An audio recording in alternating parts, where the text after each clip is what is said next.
me on the panel is Good Joseph. I know he's going to tell you about the name and everything. So Good Joseph is my amazing brother. I've known Good Joseph for a while. I think it's like 2 years now, probably, right, Joseph? I think it's almost 2 years now. More than two, more than two. More than 2 years. Oh, more than two, probably more than 2 years, actually, yeah, because I've known him since like I think when I was still very young on YouTube. I've known him like for that long. Good Joseph has been on this live stream before. You can go watch the first live stream I did with him last year. Last year I did a live stream with him. And I like making fun of Good Joseph because Good Joseph is the one person who started doing live streams and he was like, okay, this thing is not working for me. And he had to like change the strategy. He had to shift gears a bit. And he's the most consistent person I've ever met on YouTube. Like, if there's somebody I get notifications every day on my phone, it's Good Joseph. He posts, I think, two to three videos in a day. So I will get a notification in the morning, I will get a notification around lunchtime, and sometimes maybe in the evening. Sometimes. I think the evening one is normally optional. He'll talk about it. I always get notifications. And he has never stopped. He has never stopped from back in the day when I knew him. He was on the road to 1,000 subscribers. He got to 1,000 subscribers. He wanted to start looking for WH, so he started doing live streams. He only did 2 live streams. In his life on YouTube, he has only done 2 live streams. And none of those live streams goes beyond 20 minutes. That's the thing. So you can check his channel. So Good Joseph's eventually his consistency paid off, and his videos, the algorithm just picked up his videos. The algorithm picked up his videos, and I think when he sat with me last year, he was at I think he was at 17,000 subscribers when we first sat for the interview last year. And I remember he saying, I told him, you're on the road to 100K. So when you get to 100K, please make sure you come back and, talk to us about what the journey has been. So he got to 100K. He got his silver play button. He got his channel verified. That's why you can see that tick next to his name when you go to his channel that looks like Nightbot. So he has come to meet his promise and talk to us 139,000 subscribers later. Not 100,000 subscribers later, 139,000 subscribers later. I think tomorrow it will be at 140 because I watch Joseph's channel, and Joseph gets like about 1,000 subscribers on a bad day. On a bad day, every day. So Good Joseph, without further ado, the community has grown. There are people may not have seen you here last year. So just a quick introduction to the people who may not know you, and then we can get our nice conversation going. In the meantime, I will be looking for country music for you. So take it away. Sure, amazing. Good to see you, brother, and good to hear from you. I'm so delighted to have this occasion, to have this opportunity to have a conversation with you. Wow, it's over 365 days since we met last. And I remember last time when we met, I was having around 15,000 subscribers, if I'm not wrong. Yeah, it was around 15. No, not 15. It was around 13,000 subscribers. So, well, it's over a year now, and I'm delighted to be here back.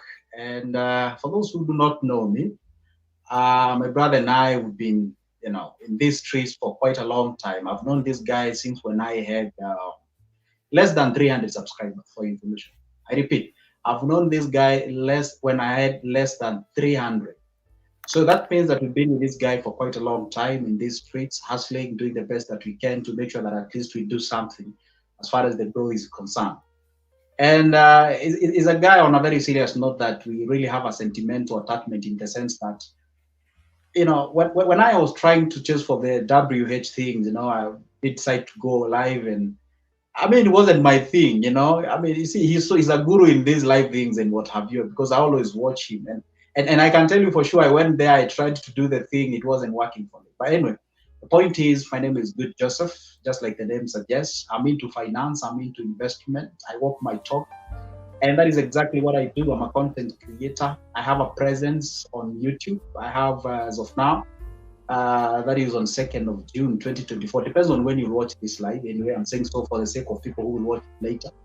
I have 139,000 subs on my YouTube channel. I also have a presence on TikTok. That is, I'm anticipating maybe today it will be at 500,000. I also have a presence on Facebook page, heading over to around close to 40,000 around there.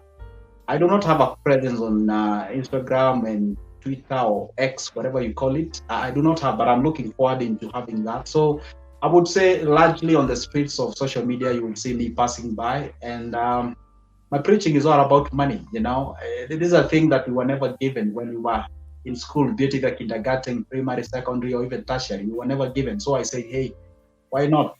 The reason why I decided to do these things is because I didn't find anybody who is talking about these things, especially in the African continent, whereby you can relate to the information. So yeah, we can still do it. That's why I decided to come here and share that thing that I have, because I do believe just like an iron sharpens another iron, so do we learn from each other. And today I'm here not to tell you, but I'm here as well to learn from you, because I believe you also have something that I can learn from you. Some of you know me because I've been passing by these streets and this, LS quite sometimes now. So I'm delighted to be back here. And I'm telling you what, before I hand over this to Goga, manifestation is real. Manifestation is real. Yeah, it's very real. I remember I was here and I said, you know what, Goga, I'm gonna show up here and I'm still having 100,000 subscribers and I'm gonna have the silver. You can see it there. That's exactly what I said. I will be here. And I will be here. I'll be here and I'll show that thing. And I'm telling you today, for those who don't believe that thing, it's real, it happens. You can manifest it. Never vibrate the negative. It happens. And I'm here. We have the conversation. So it's a real thing, it happens. Well, you may not, some of you guys, maybe you're here not for the purposes of content creation. Maybe you're here for fun, some of you. Yeah. Anything you manifest, anything you believe that you can get. You know what they say? Anything you believe you can or can't, either way you're right. So the thing is, always be positive. Always vibrate the positive energy. You don't confine the thinking towards only the content creation. Think about that thing. Maybe let's say your target is about money, it's about buying home, it's about getting married, whatever the thing it is, you can get it. You can be able to get it. We're gonna talk much about that. I love that. Take over. And I like no, don't worry. The beauty with being a co-host is that I love it, and it's you talked about manifestation. We are having a guest here last week who was telling us about the power of what is in the mind, and what you can conceive, you can actually bring it into reality. And yes, it was actually 13,000 subscribers when I interviewed you last year. 87,000 subscribers later. 1 year is not a long time, Joseph. 87,000 subscribers later, 1 year later, you are at 100K. You have, you have like 6 figures on your subscription number there. Like even YouTube, I don't know how YouTube keeps up, because in fact they got tired and they said, you know what, we'll just write 139K and we leave it at that. What has been the journey like? Because it's very. Did you change anything, or did you just keep doing what you're doing? What got us here today? For somebody who may just be asking. And before you answer that question, there are people who have never seen a silver play button and they don't even understand what a silver play button is. I want you to, I don't know whether you can hold it, because it looks like it can't be held. Do you need gloves or something? Show us what this button is. Like bring it on the camera so that we can see it. We want to see it. And then to people who don't understand what a silver play button is, and that's just explain to us what it is. I know Anjali was showing us hers the other day. Kuya Baby has shown us the silver button, but you want to see this one. This is actually the first African silver play button I am seeing on my live stream. Well, this is exactly how it looks like, Well, I have a lot of lightings. I don't know whether you can be able to see a bit. That will be a little. That's better. Oh wow! I can see. Just hold on. Presented to Good Joseph for passing 100,000 subscribers. Wow! How heavy is it? It's quite heavy, honestly. I mean, it's quite heavy. And then, by the way, where you're seeing here, it's like a groove. There is a groove in here. It's not like it's flat. Like if you start touching it from here, I'm trying to describe. I wasn't good at descriptive essay when I was in high school, but I'll try the best as I can. Do it. Exactly. When you touch it like this, it is not like it's flat. It's not like it's flat. No, there is a groove inside here. This is a thing that this thing inside here, you can actually touch it. You can touch it this way. It's a groove. Wow. Thing like, I don't know. I used to think like it's like a continuous kind of a thing. So there is a sort of a groove inside there. So this sort of an island kind of a thing looks like an island table. It's actually embedded deep inside there. So it kind of has a good touchy, and then if you touch that, then it's not really. it's heavy. I mean, it's not light. It's so heavy, you know. It's heavy, and then these wordings here. If you touch it, you can actually feel. You can feel, you know, you can feel Oh, they wow. are sort of rough or something. Or so if you touch them, you know, everything you touch here, you know. I think for the authenticity or something, you know, you can't really make. I mean, these are the stuff that you can't really make by yourself. You know, it's quite, it's amazing. You know, the I way they, love it. I don't know why we call it a scripting or encrypting those words inside that plate or something. It's quite Yeah. amazing. The finishing is okay. I don't know the measurement, you know. At the back here, we have somewhere you can be able to hook them. You know, they believe Ah, that you can hang them somewhere or something or sort. But I would say, and then the other thing that I cannot be able to describe, and you cannot see it here, is the feeling and the emotions that it comes with. You know, I it's quite love amazing. I love that, Yes. and you already have people getting scared on the chat. Please don't drop it. Somebody's already Misha is already like, please don't drop it. And then somebody's like saying, one day I want to hold and touch this thing. One day I want to hold and touch this thing, and then you're getting a lot of congratulations. And people are just getting very, you're making people feel some type of way. But I love how it is there. So in the spirit of not dropping it, yeah, I love where it is in your studio, in your desk, and it looks amazing. The feelings and emotions that come with it, what was that like? Because I'm just trying to imagine, like, it's a process. I know you apply for it, but then I know applying is one thing, but that thing arriving in your mail, just give us a description of that feeling. What are we working towards? Because those of us who are like on the road to 100K, we need to just, what is the feeling like? Well, that's a good question. Well, I would say, well, obviously, when you hit that milestone of qualification to get it, you go apply for it, and of course there are these anticipation that usually feel like how it gonna look like and what have you. So you go to the creators award, and then once you're in that specific place, then you go ahead and indicate how you'd like it to appear. You know, you'd get the name you'd like to be called on that silver kind of a thing. Then they sort of give you like a display, like a virtual one, how it will look like. So you basically see exactly kind of a thing, then how the name would look like and what have you. So you make sure that at least you put all the correct spellings and what have you.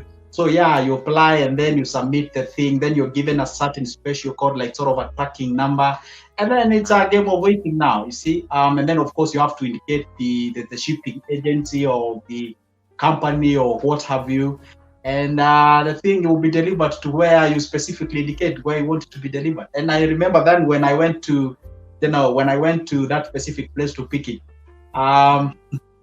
fortunately or unfortunately, I was anticipating to get it on a second. That was back on March. Actually, I got it a little bit earlier, by the way. So I suspected now the time has come. I haven't received any confirmation. You know, these guys from Kenya, I don't want to mention the names of the companies. I'm not Of getting course, any yeah. call. So I was like, no, how can I get now? So I was like, you know what? I'm just gonna go there and show up to the place and just go look for it. Yeah, I was doing my own thing here in town, 1, 2, 3. So I just showed up to the place and I went to the place and I was like, hey, hello guys, good morning. My name is so and so, and tracking a certain product, and this is the tracking number from ABC company, and I was anticipating the product to be here. And fortunately or unfortunately, it was the only product that was shipped by that company. So there was nothing else like that. I mean, like it was the unique product. It was like, I mean, you can't make these stuffs up, you know. And they were just I looking at love me. it. And unfortunately, they are the guys who watch me. They were like, yes, how are you? Good morning, good Joseph. How are you doing today? And I was saying, amazing. I'm doing fantastic. And they asked me, why? What do you want here? I'm coming for my present from Google. That is from the YouTube. You know, for those who Yeah. don't know, YouTube is owned by the Google. And they told me, yeah, I mean, I was actually talking to the manager of the shipping agency. He told me, you know what? He instructed a certain lady there, you know, go grab that thing or that was brought by ABC company. And it was the only thing. And by the way, for information, I didn't have my ID to pick it because I wasn't even sure it was there. So I didn't even have my ID. I didn't even have the ID on a soft copy. So Yeah. and then she held the thing. It comes with a thing like this, you know. Oh, wow. Yeah, it comes with a thing like this, YouTube, blah blah blah, and what have you. So she held the thing towards her chest, and she was like, she didn't want me to see it because she told me, what was your phone number? I said my phone number. What was your name? I said the full name. Okay. She told me, Why is your ID? I said, honestly speaking, I don't have the ID. I can't lie. I don't have the ID. And she was like, then how can I confirm it's you? I was like, okay, Yeah. fine. If it's not mine, then if Goga takes my good Joseph plate, now how will it even be help to you? So it's a thing that you I can't even see. I know, right? So and she was like, anyway, it's true. Anyway, this is a unique thing. We've never received such a thing before. So yeah, did your thing. So I got my thing and I went home. I'm telling you, from that place to my home was the longest distance I've ever seen. The Was the curiosity because longest. you want to open it and everything. I'm telling you, it was the longest distance that I've ever seen. Like I was like, what's wrong with this traffic? I need to be there. I need to be there. I need to be there. I need to be there. So I arrived home. I did my thing. I'm a believer, so I had to pray, say thank you, So Amen. and then I Yeah. covered the thing, and I was so happy to see the thing. So yeah, it is. Some Awesome. of the things you can't really describe, but it's so. Woof. Especially when I go back and watch like my very first videos, it feels so amazing because I didn't even have a stand or something like I didn't even have some lightings like I have right now on my studio Yeah. and what I didn't have this. So I was a bit, recording my videos shaky kind of thing and something. But anyway, it is what it is. And now here we are. And it is quite amazing that we're witnessing this now. When you get this thing, you usually feel overwhelming. It's so much Mm. overwhelming, and in the sense that it is just the beginning. Just the beginning. That is exactly how I would say. Yeah, but I would say it's very very emotional. Yeah, very very. I It's love only that. that I we love African men don't shed tears. We don't do nothing. We're just there. Our tears that. fall inside. Our tears fall inside. Yeah. So you might Can't actually move. feel you're not feeling anything, but you are feeling it. I love that. I love that. And there's something you just said when you look at your old videos, you are grateful and you thank and you said you're a believer. You prayed before you opened it, and that's a very profound statement because it was a testament to the work that went into what we are seeing right now. And guys, on the screen, that is Good Joseph's channel. He's very searchable. He's kind of famous on YouTube now. So when you start typing Good, it will just pick up Good Joseph, and it's a verified channel. You can see it there. You can see it there on the screen. And I like I want you to see his introduction. His introduction, I'm just a guy with a camera and a good share of money knowledge. That's it. And then he has over 4.5, on the road to 5 million views. And you can see his subscription number there. Tomorrow, this number will be 140K because that's video. Joseph's, I've told you about Joseph's like subscription. It's always like changing every day. So tomorrow probably it will be at 140. So you can see that and this stick is also is the latest acquisition. You want to tell people about this stick that is next to your name and what we went through for you to get it? I'm telling you guys. First of all, let me admit some things here. When I tell you, guys, for those who do not know me and Goga, we share a lot, and this is not hypocrisy. We share a lot. This guy has actually gotten me from prison. And Goga, I will say this. This one I won't hide. I will just say, Goga has gotten me from places. In this sense, I'm a very busy person. Very, very, very, very busy. I have to stress on that. To a point whereby just to go do a simple application of like, telling YouTube I want to be verified, whatever, it takes less than, I don't know, even 2 or 3 minutes. I didn't even have that time. Applying for the silver, but I didn't even have that time. I'm so much into making content, making content, posting there, making content, posting there, replying text, making content, replying text, I'm so much into that. To a point where by now a time came and I was like, okay, fine, then I have to apply for the verification. And Goga said, you know what? Akuna, no, in Swahili you say Akuna, meaning like, no, today we have to do the thing. Right now, we have to do the thing. Go ahead, use this, whatever. He's sending me some link there. Go ahead and do the thing. I remember I asked him, is this link safe or what? And something or so. He told me, yeah, it's safe. Go ahead and apply the thing. So I went there, I applied the thing. It took me less than, 2 minutes or 3 minutes or something. Done. It was done. Like I was really. And I remember, one thing, Goga, maybe Goga, you may not remember this. I remember there was time I was applying the monetization process.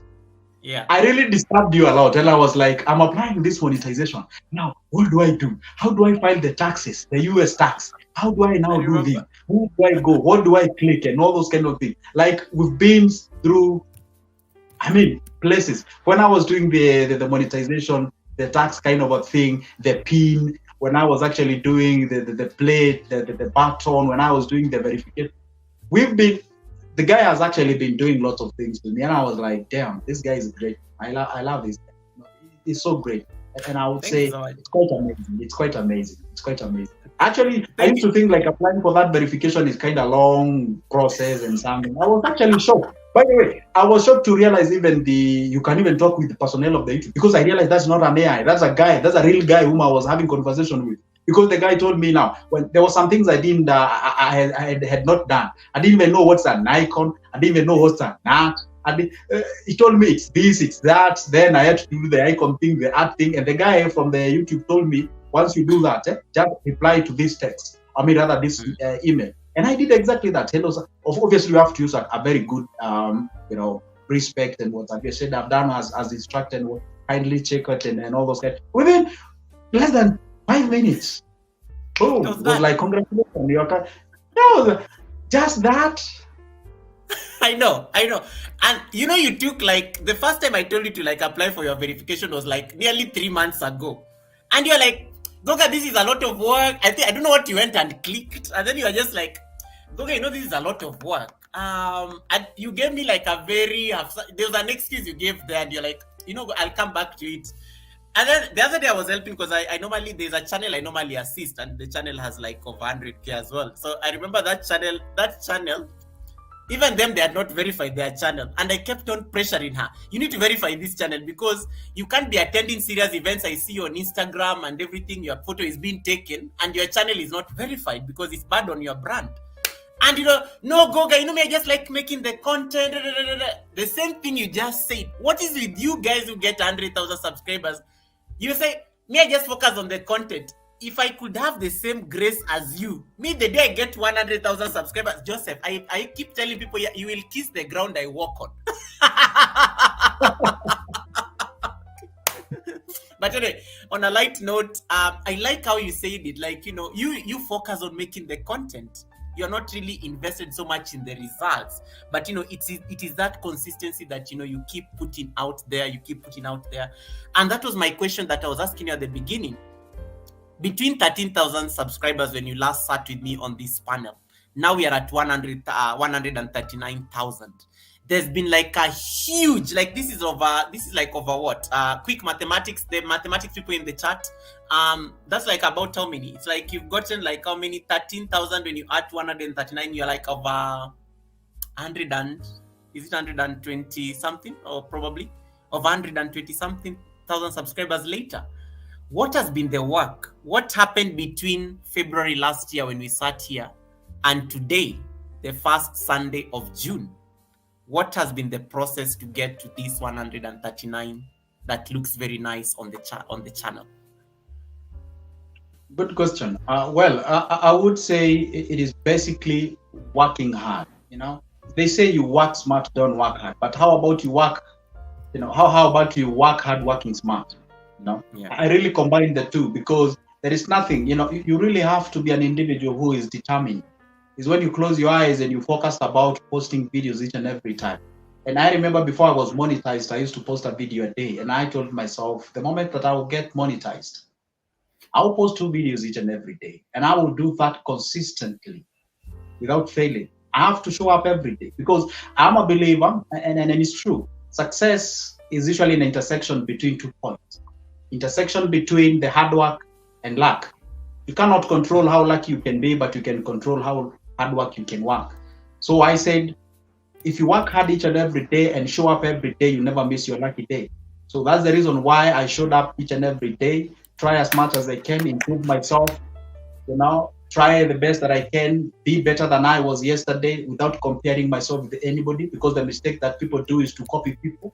You shouldn't do that. Be yourself.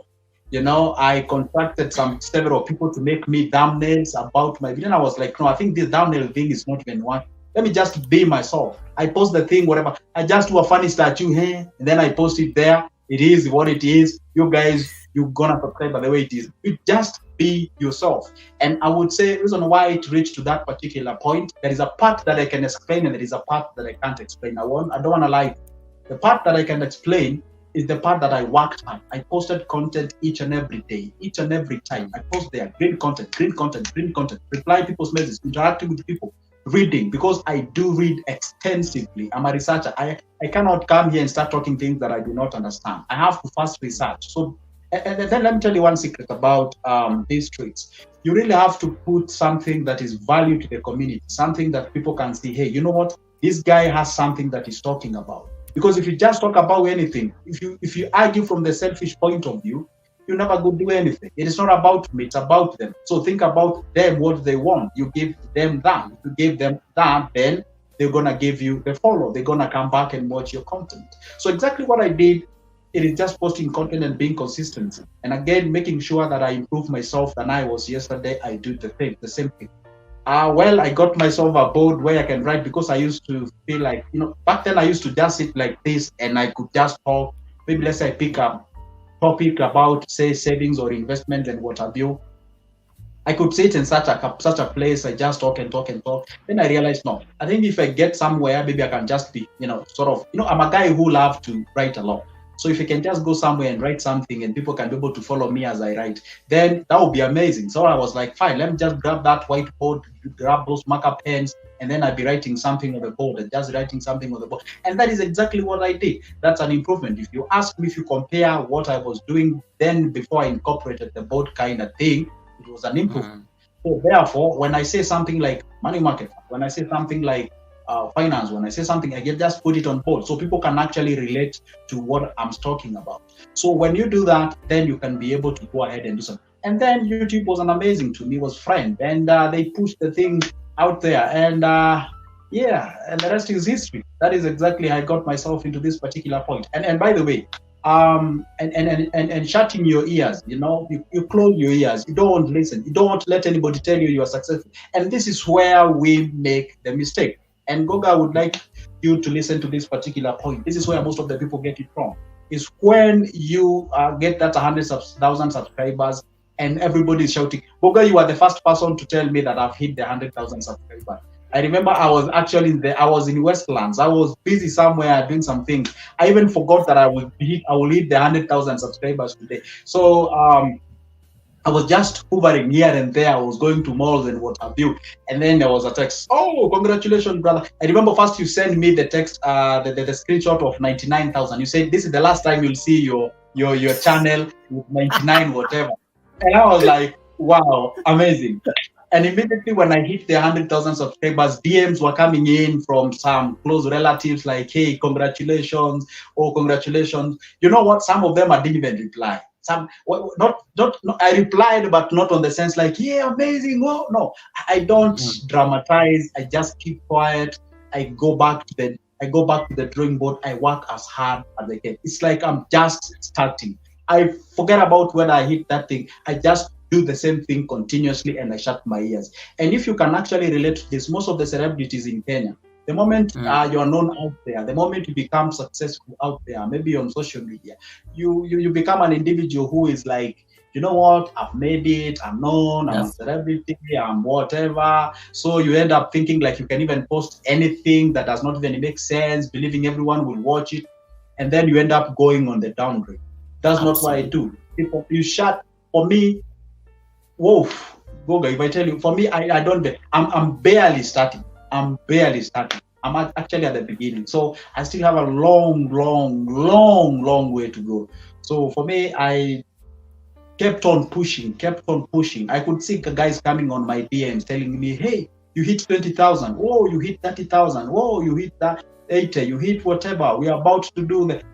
By the way, I've never even said on my YouTube channel, guys, I rode on to 100. I've never said that. For me, just for you come here, get the value. You come here, get the value. You come here, get the value. I care about you. Well, obviously, I would like even to get millions of subscribers, but let's not road to 100,000 subscribers be the main target. No, the main target, how can we put our finances together? How can we help each other? What is going on? The economy is tough. What can we do? Make it this a house. The issue about getting 100,000 subscribers, that will come on its own once you get the value. So without even telling you road for what, it will just happen. There are some people it works, there are some people it doesn't. For me, I just tell you, you know what? There is a small button down there. It's black in color. Hit that thing. That's a subscription. By the way, it doesn't cost you nothing. And by the way, leave that like behind. It's like buying me a coffee. It's as simple as that. I'm done. We go to the next one. I love that. And it's a very good attitude to cultivate, because this is YouTube, and I've seen a lot of channels because I tend to really roam around these streets, and I've seen people who get that success, and the next moment you realize that it just takes one video, they get their big break, but that same big break can also just make your channel go stagnant, and you're the one person you have kept. I think you even work harder than even before. Like it's like you stepped up the hard work, because I remember those thumbnails and I used to be like, hey, who is doing Joseph's thumbnails? And then all of a sudden you just went back to like the normal board kind of thumbnails, and I was like, this is amazing. But most of us actually lose that focus at that particular point. And the one thing with you've never been obsessed with numbers, which is very true, because I think I'm the one who I think I do a better job observing the numbers for you than even yourself. And it's a very good attitude. How do we move from that thing of numbers to content? Because I think most of us forget it. How do you manage to stay motivated when you're putting content every single day? Because most of us, we put up content, maybe it doesn't do well, we give up, we start doing other things, and we just don't have that consistency. So how do you stay consistent? Because posting, Joseph, let me tell you, posting two videos a day, it is not easy. Because how long does it take you to create a video, edit the video, then put it for us to consume it? And you do it twice every day. Most of us, we do one video 1 week, we are tired, we've washed our hands, and we are like, guys, I'm not going to do this. I'm not cut out for this struggle. So how do you keep putting up the content consistently? Good. That's a good question. For me, I would say, on a very serious note, I usually have a very tight schedule, very, very, very, very tight schedule, in the sense that when I have to make sure that, tomorrow I have to post 2 videos. Therefore, it means that I have to plan my time better. I have to maybe I'm not an early guy, by the way, for your information. I'm not an early guy. I hate waking up early. I really hate that. I'm a late guy. I can sit here for the next, 4 hours from now. I can even sleep at 3, 2, whatever the time it is, 2 a.m. I'm a late guy. And I will tell you, what I do is that I usually have this phone. What happens is that when I'm seated there, ideas come in. So I go to the notes. Let's say a topic has come. I just put a simple description of that topic. I put that down. I just rest. I'm doing some other things. One thing, I don't watch news. I don't even know. For example, I don't even know what's happening in the country in terms of the politics. I don't watch. I don't know. For example, yesterday it was a Madaraka Day. For those who don't know, it was a big day in Kenya. I didn't watch. I don't follow up. I know nothing what is happening there. For me, I'm so much glued into documentaries. I watch people like me. What do I mean, people like me? I watch people who we sail on the same road, people who talk about finances, people who talk about investment. If not watching, then I'm with them physically. You can find me with, maybe I'm talking with some guys who maybe are bankers, or we can talk with people who are into businesses. Those are the guys who must spend time. I just want to intoxicate myself with people who are doing, or they're in the field that I am in, okay? And those are the kind of things that I consume. So whenever I get those topics, I put them short form on my phone, because I cannot work with my notebook all the time. I can't put my pen here like the old was there, like back then. No, I just work with my phone. I put the summaries. Maybe you can just resting somewhere. We're just together. Same me, I put my phone, I put the thing. So what I do is that the moment I write that topic there, I can just write a single topic. Once I write the topic, therefore, I'll be able to know what I'll talk about that topic. The moment I see the topic, I can generate information. So for me, it's usually not to look for the content. I look for titles and topics. Once I get the title, I can generate almost everything from that specific thing, okay? So what I do is that I actually make my content in the morning, as much as I'm not an early guy. So from 6 a.m. all the way to 10 a.m., that's my time. I don't give it to nobody. That's my time. standing before a camera, and then I got my, my usual board and content pen and what have you. And then I check on my topics. Yeah, I'll be like, I'm gonna make like 4 videos or 3 videos or even 2 videos. Therefore, onset, I make my 2 videos, blah blah blah blah blah blah. I change my clothing. They are just aside me. I change the clothing, make the next one, change the clothes, I make the next one. After that, I'll go after that. So you might think like I actually made those videos in a different days. No, I can just sit and make all of them in a single sitting.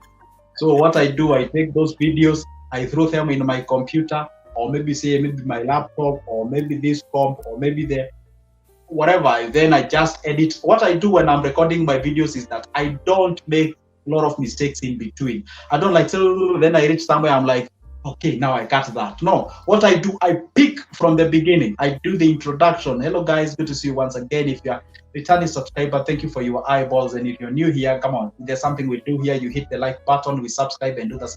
Let's get into the business. So I talk until to the end. So there is nothing like break, whatever. I can even post that video in raw form. But then sometimes you might, there's some things I need to cut here and there. But my edits are actually simple because the way I make my videos, I don't make a lot of mistakes in between there. So when I edit my video, maybe the only time that you take a little bit time is when I'm rendering that video. But then my videos are not that then quite long, are not in terms of hours. My videos, plays around 14, 13, 15 minutes, 14, 13, 15, 18 minutes, thereabout. So I just put that video on my editor software. That one is done, another one is done, then I post it, I'm done. That day is done. That is exactly how I do it. And let's say maybe I'm busy, I'm traveling, I'm going to places because traveling is my drink, is my alcohol. I just travel a lot. So when I'm traveling, so I have to make sure that I have all those videos on my gadget. And then when time comes, I just post my video. So you might think that Joseph has actually made a video now. No, I made it yesterday or the other day. So I make sure that a fresh, like there was a time where I was seated somewhere in a Java. Java is like a famous shop, whatever, we grab some coffees and water. I'm not really a coffee guy, but I just love chilling sometimes. So the guy was like, did you just post a video? What did you just post? I was like, yeah, I just put a video and we were seated here. Yeah, because the video was ready, just going to uploading what you're done. So that is exactly how I do my thing. And then I'm so strict to my time. I've made a lot of enemies because of time. For me, time is so much crucial to me. Even if you let me for only 5 minutes, my friend, I'm telling you, I can be the worst enemy to you because I know for me, time is quite a crucial thing because I actually have my diary here. And when you tell me, hey, would you mind if you can hang around tomorrow, whatever, I go check it on my diary. I run it against my diary. And I was like, no, that can't happen because at that particular time, I'm occupied. I may not be able to do exactly that. So for me, time is very crucial thing. And it's quite of a big time. It's quite of a big time, I would say. So you keep the same video upload schedule like every single day. Like you post a video at the same time every single day. Absolutely. And if there's a difference, maybe our difference of maybe let's say an hour or maybe, but it is precisely the same time when I post the video. I love to maintain that consistency, making sure that I post at that particular point. But at times I do rest. When I rest is when I post a video, a single video. That's when I'm resting. So that's when I rest. I post a single video that I'm like, this is my holiday. I'm just relaxing. I'm just chilling. That is it. Joseph will chase you. We will chase you out of this live stream because the queer baby vlog was seated exactly where you are seated. And he said the same statement. Like, I don't know what you guys who have like a silver play button, you are going to make us feel bad because he said for him, you know what he defined as rest. I was like, that rest is actually working. That rest is labor. So you are saying that you are resting is posting one video. That's funny. Yeah, that's funny. Absolutely. Yeah, because you see, when you have that energy coming or oozes from inside of you, you have nothing. You cannot. I don't even know how I can explain to you. I've ever been like crazy doing your thing. You're so much into that. You posting it. You just that's the thing. For example, this is the question I always ask myself. Personally, I've never been employed by anybody. I have never been employed since I graduated from university. I've been a self-employed guy. So I was like, what if I was employed somewhere? I had no excuse. I could have shown up to work today, whether I'm feeling bad, whether I'm feeling good, I have to show up to work. There is nothing like I cannot manage it. Nothing. I have to go. If you ask for me, I have this belief: a man should not have a boring day. We don't do things because we feel like we want to do them. We do them because they ought to be done. There's nothing like a boring day. No. So I wake up, I do the thing, keep pushing. That's me. So there's nothing like, oh, today I'm tired. No, there's nothing like that. There's something to be done. I don't care whether I'm bored or whatever. I go ahead and do the thing. So I have to post, I have to upload, I have to do the thing and push it to the next level. So when you have that kind of a crazy mind, I'm telling you, what you can achieve is actually limitless there. And when you have that kind of a mentality, you might have actually, you have to relate with people who can resonate with. You have to be very tough to yourself. So for me, I say, if I was employed somewhere, I couldn't have an excuse of, hey, today, you know what, boss, I can't show up for work. And no, the thing is, I love what I'm doing. I'm so passionate about it. I'm changing lives. So there's nothing like I can't post. Yeah, just put it out there. So that is exactly what I do. I love that. I love that. And that's a very profound thing, because it also goes deeper into the discipline, because I see that aspect of discipline, because that also it builds reliability even to the people who are watching you, and that goes to your audience. One of the things I've noticed that you're also very good at is also trying to catch suggestions and comments from your audience, however negative they may be. What are your strategies, especially when it comes to audience engagement? Because one thing I like is that sometimes your audience normally weigh in on your topics, and you're in the finance space, and anytime some people start talking about finance, it's like boring stuff. People, no one likes stressing about money, because we want the money now. Like, if I can be having a lot of money at my disposal, but I don't want to think of the logistics. And you literally break down the logistics of making and earning money in a very simplified way. And one of the things that I noticed that it is, you really listen to the audience a lot. What are some of the strategies, especially for, let's say there's an upcoming YouTuber on the road to 100,000 and beyond, who is really struggling in terms of audience engagement? And you're at 100,000. I don't even know how you keep up with all these comments. How do you manage to still maintain audience and and make sure that at least you are listening to what they're saying?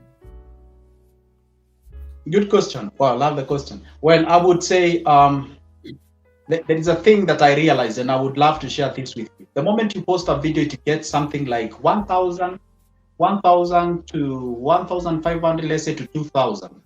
Most of the comments you'll get are positive comments. Wow, I love your job. Amazing. You're doing a good thing. We love that. Amazing. You're changing lives. But the moment the video hits 10,000 viewers and above, that's the time you realize the negative people comes in. The moment the video hits 100,000 views, I'm telling you, you're going to receive a lot of negative comments in between there. That's a reality. The more you trend, the more you find negative people there.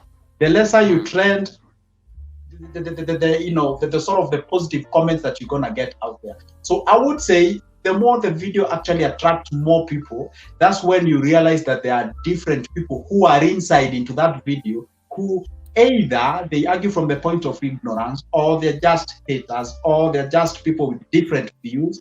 And what you're supposed to do is that, do you know what we say? Do you know my responsibility is that, or rather my view is that the moment a video hits, like, for example, on TikTok, I can post a video, can go even to 2 million views.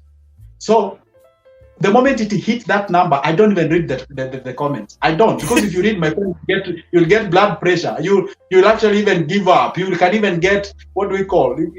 I'm telling you, you'll have a very rough day, because that's the time you find people are abusing you, are saying whatever they can say. You don't even block them. So there is a certain level of video hits, you cannot be able to respond to. And if you dare go to the comment section, I'm telling you, you cannot even make the next video if you are weak.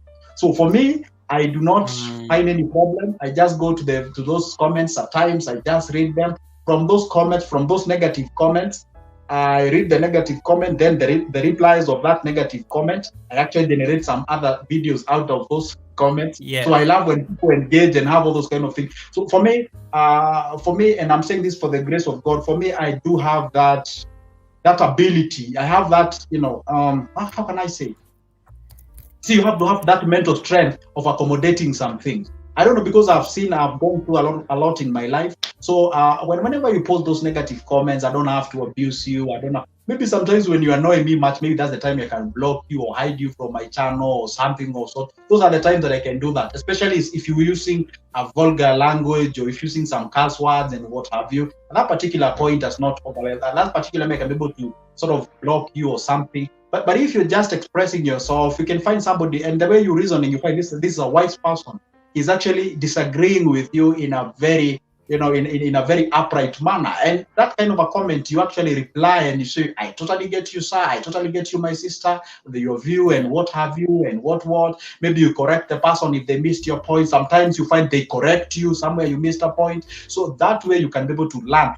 Comments from the comments, that's where we generate ideas. That's where we generate the titles. That's why we get the things to talk about next time. You can even tag a single title and then you make a whole video of that. And then once you make a whole video of that, then everything will be good. So the issue is this, I would say, if you're growing let's say if you are growing, because I'm still growing on the YouTube, do not be so much inclined to what people are saying, their perceptions, their views. I'm telling you, if you listen to people, you'll never do anything. I remember this channel of mine, we were supposed to be 2 people. By the way, this Google I've never shared with. We were supposed to be 2 people. I wanted to start this finance kind of a thing with a certain guy. But the guy, I told him, hey, you know what? You have a very good English. I just love you're so much opinionated. You have a thing that you know. You know what? You can go ahead and you can do sort of a podcast or something, or make the videos or whatever. By then, podcasts were not even known or even popular.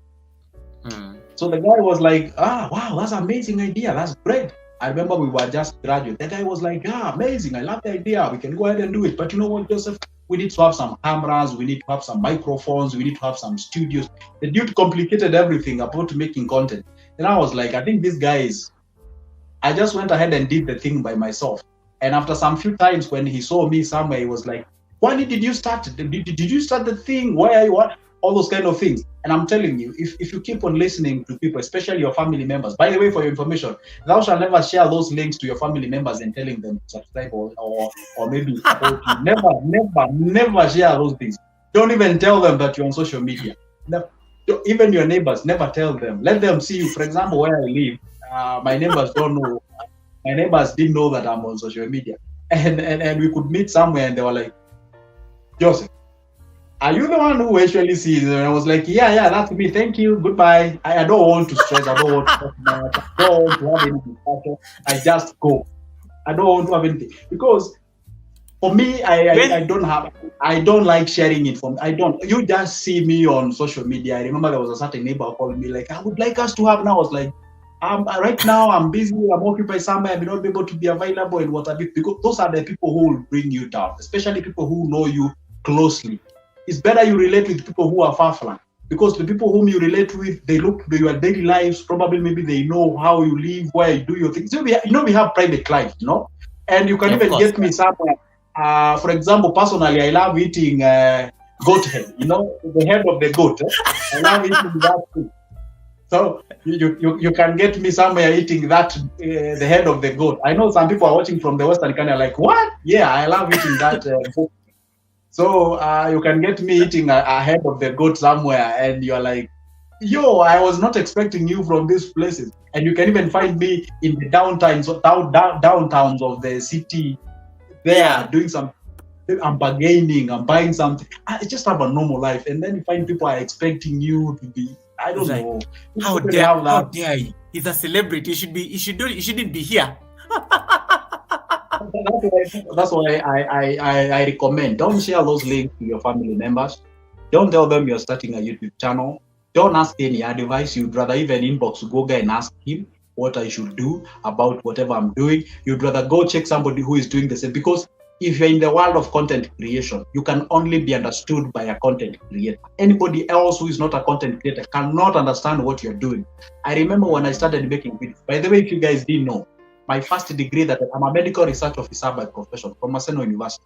That's my first degree. I'm into the medical. Oh, you and I went to the same university. We went to the same uni.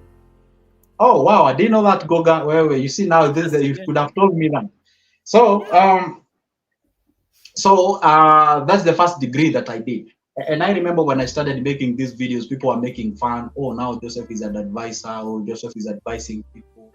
I don't know what, you're not even looking for a jobs and what have you. Until they saw me on a TV, they were like, yo, this guy meant business. This guy meant business. Until they see you on those serious places, that's the time now they realize, now, I think you were serious. I think you were serious. I think we ought to listen to you. Not until I remember my first dislike of a video, a thumbs down. I got it from a friend. And he told me, I'm going to give you a dislike. And ask why? Because I don't like what you're doing. I was like, yo, you're my best friend. I mean, we are like, no, I'm just going to give you a dislike.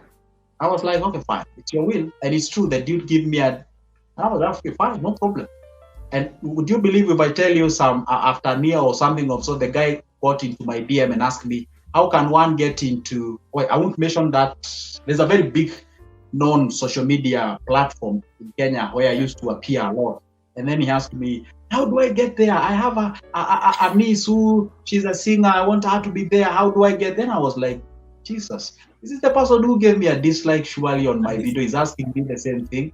And I was like, okay, I cannot vendetta. I don't believe in vendetta. I told the guy, those are the places that you don't apply. They call you when they see the value from you. The guy thought I was rude. No, I wasn't rude. I did not apply to be there. They saw that I have value. They called me. So I told the guy, it's not a place that you can just go apply. I want to appear on your shows or something. No, they are the one who invites you because they have seen you doing something. Wow. So that is exactly what goes by. So I hope I've answered that question. No, you have. You actually have, and I like. This is the second time, as I told guys, this is the second time I'm sitting with Joseph, and this is the second time he's emphasizing about don't be sharing your links to the family, your neighbor. I think he's very passionate about this point. I don't know what's happened, but there's a reason, and the content creators actually become your family eventually because they know your struggles, they know the journey, they know what you've really gone through, and it's a very beautiful thing to say. To somebody who may be wondering, your content creation process, because that I've seen a lot of improvement, and I'm just going to share your channel out here just briefly so that people can see. Guys, and anytime I keep telling you that when these guys, this is the 100K silver button player, mentoring series. And I've put a playlist for these guys who come and teach us about the road to 100K. They are very consistent in their messaging. They are very consistent. They didn't get 100K just like that. Let us look at Good Joseph's channel and then just go to the oldest videos, because he talks about it. Look at the oldest videos. The oldest video is 3 years ago. I want you to look at the views then. Look at the thumbnails. Just see the views. This is very familiar. Some even got 100 views. This is Joseph's channel back in the day. 2 years ago. This is any channel like us. And I think most of you can relate. When you do a video, you get 183 views and things like that. You can see the thumbnail. Then, of course, he starts changing things on the thumbnail and whatnot. And the views are still the same. Now, look at the most popular videos. Let me just click on the most popular videos. Look at those views. Your most popular video was 6 months ago, and I think this video still gets views up to date because it's evergreen content. 341,000 views. 230 views. 204K views. Guys, K. Make sure you add the K. Let me know. I don't want to get sued for defamation. 230K views, not 200 views anymore. Joseph, what changed? How did you move from 200 views to multi-thousands of views? And, if you can imagine where you've come from, sitting on that chair right now, where you used to get 100 views, probably no comment. Now you have 340,000 views. What do you do with those kind of views? Because that means a lot of things on the channel. Good watch hours. That's very good ad revenue, to be honest, because you're a monetized channel. Because I can imagine that 341,000. I can't even imagine how much it gave you that single video in terms of earnings. So that's like a lot of revenue, for lack of a better word. I don't even know what I want to ask, but I just want to ask those views when you look back in the day when you used to get less than even 100 views, and now you are on a single day. What is a bad view on a single day on a video for you? What is a what do you classify as a bad view? Those are bad views. Well, a couple of tens of thousands, I would say. Yo, okay, guys, we need to chase this guy out. Really? No, Like a bad view is humbly saying couple that. of tens Humbly of saying thousands. that. Okay, carry on. Humbly saying that. So that's what you got. I mean, so you move from those kind of views to now thousands of views. What are some of the things that you needed to change? Because now this is going to speak in terms of the learning process. What are some of the things that you needed to change in your content? What are some of the metrics that you had to like introduce? How should we approach our content creation process in order for us to like also improve the viewership? Because I believe the video that gave you a big break, it is not the same video that you did when you joined YouTube 3 years ago. Not at all. So what are some of the steps that you deliberately had to take in your content making process that the algorithm one day just accidentally favored that video and boom, it was only views and growth from that particular point? Well, I still remember the video actually. I remember the identity of the video. I talked about the issues of how much you make vis-a-vis how much you pay for your rent. I think it was about you shouldn't go beyond 30% of your total income towards paying your rent. And I think that thing, a lot of people actually didn't know such kind of a law or rule or something. Yeah. And it attracted. And I remember that was the first video that gave me 1,000 views. And I was like, yo, you mean this thing can work actually? I mean, I can get 1,000 views in a video. Yeah. And I actually posted that video in the morning, and at around 1 p.m., the video actually garnered around 1,027 views or something. That was the first time I saw it. I actually screenshot that thing. It's only that I lost. Okay, I do not have the other phone that I used to, sort of follow from that point. Yeah. No. I do have the phone, but I don't have the screenshot. Yeah. So when I was like, wow, you mean I can get 1,000 views? And I was like, fine. Then it means then they love this kind of a thing. And then by evening that particular day, the video was at 2.4 thousand, and I was 2.4K. And I was like, this is it. This is it. I'm telling you, this is it. I have to narrow down towards this video. The mistake that we do, or people do when it comes to content, is when you post a video, a lot of people shows interest into that video. You're supposed to mill around that video. You're supposed to make a content within that area that is people are showing interest, because there's somebody who saw that video and was like, that's a great idea. Or I don't agree with people. Either way, whether they agree or disagree, they are views, and that's what we are for. So the point is, Joseph, let me interrupt you briefly. We've gotten 2 double raids. People have redirected their audience to this live stream. Thank you so much, Henry Bestline, for the raid. Thank you so much, Mama Ifechi. That's my channel member, Ifechi family. Thank you so much for the raid. Oh my goodness, you guys are amazing. I just saw like a double raid on the live stream. So Henry Bestline, thank you so much for the raid. That's our amazing brother. And Mama Ifechi, all the way in the UK, thank you so much for the raid, Mama Ifechi, and all the raiders who came in through these flights. Hey, a flight from the United Kingdom, a flight from Kenya, landing here, where Good Joseph and I are having a conversation. Thank you so much. I don't take it for granted. I am so glad that you guys landed safely. To the people who flew through Captain Ifechi, welcome. To the people who flew through Captain Henry, welcome. Thank you so much. Welcome to Kenya. It is such an honor to have you guys here. And thank you so much for the raid. Joseph, please carry on. We get excited over raids here because it's a big deal. Somebody has flown an entire plane to this live stream. So thank you so much. Thank you so much for the raid. Appreciate it. All right. Yeah, sure. I was saying, when I realized that I can actually get those number of views, and I was like, this is the video that I'm going to tailor my things around. And I was like, okay, fine. This is the kind of content that you guys love watching. Okay, fine. Then I'm going to generate several of such videos surrounds that particular kind of a topic. I remember the second video that I made was actually to clarify the first video, and I called it part 2 of what I posted. The same video, I explained to deeper what I meant, actually got views. And those views, they come with subs. And then after that, then I made a video that is actually around that particular kind of a thing. Got the views, got the views, got the views. So I'm tracking, I'm building the thing, I'm moving towards that particular thing. And that is exactly what I did. Because if you can watch my older videos, I was, by the way, the very first video that I posted on YouTube was about why men cheat. And you've seen it somewhere. I was thinking about getting into the relationship kind of thing and got abused. I knew you would laugh. I knew you would laugh on that. I knew that. I knew. No, okay, wait, Joseph.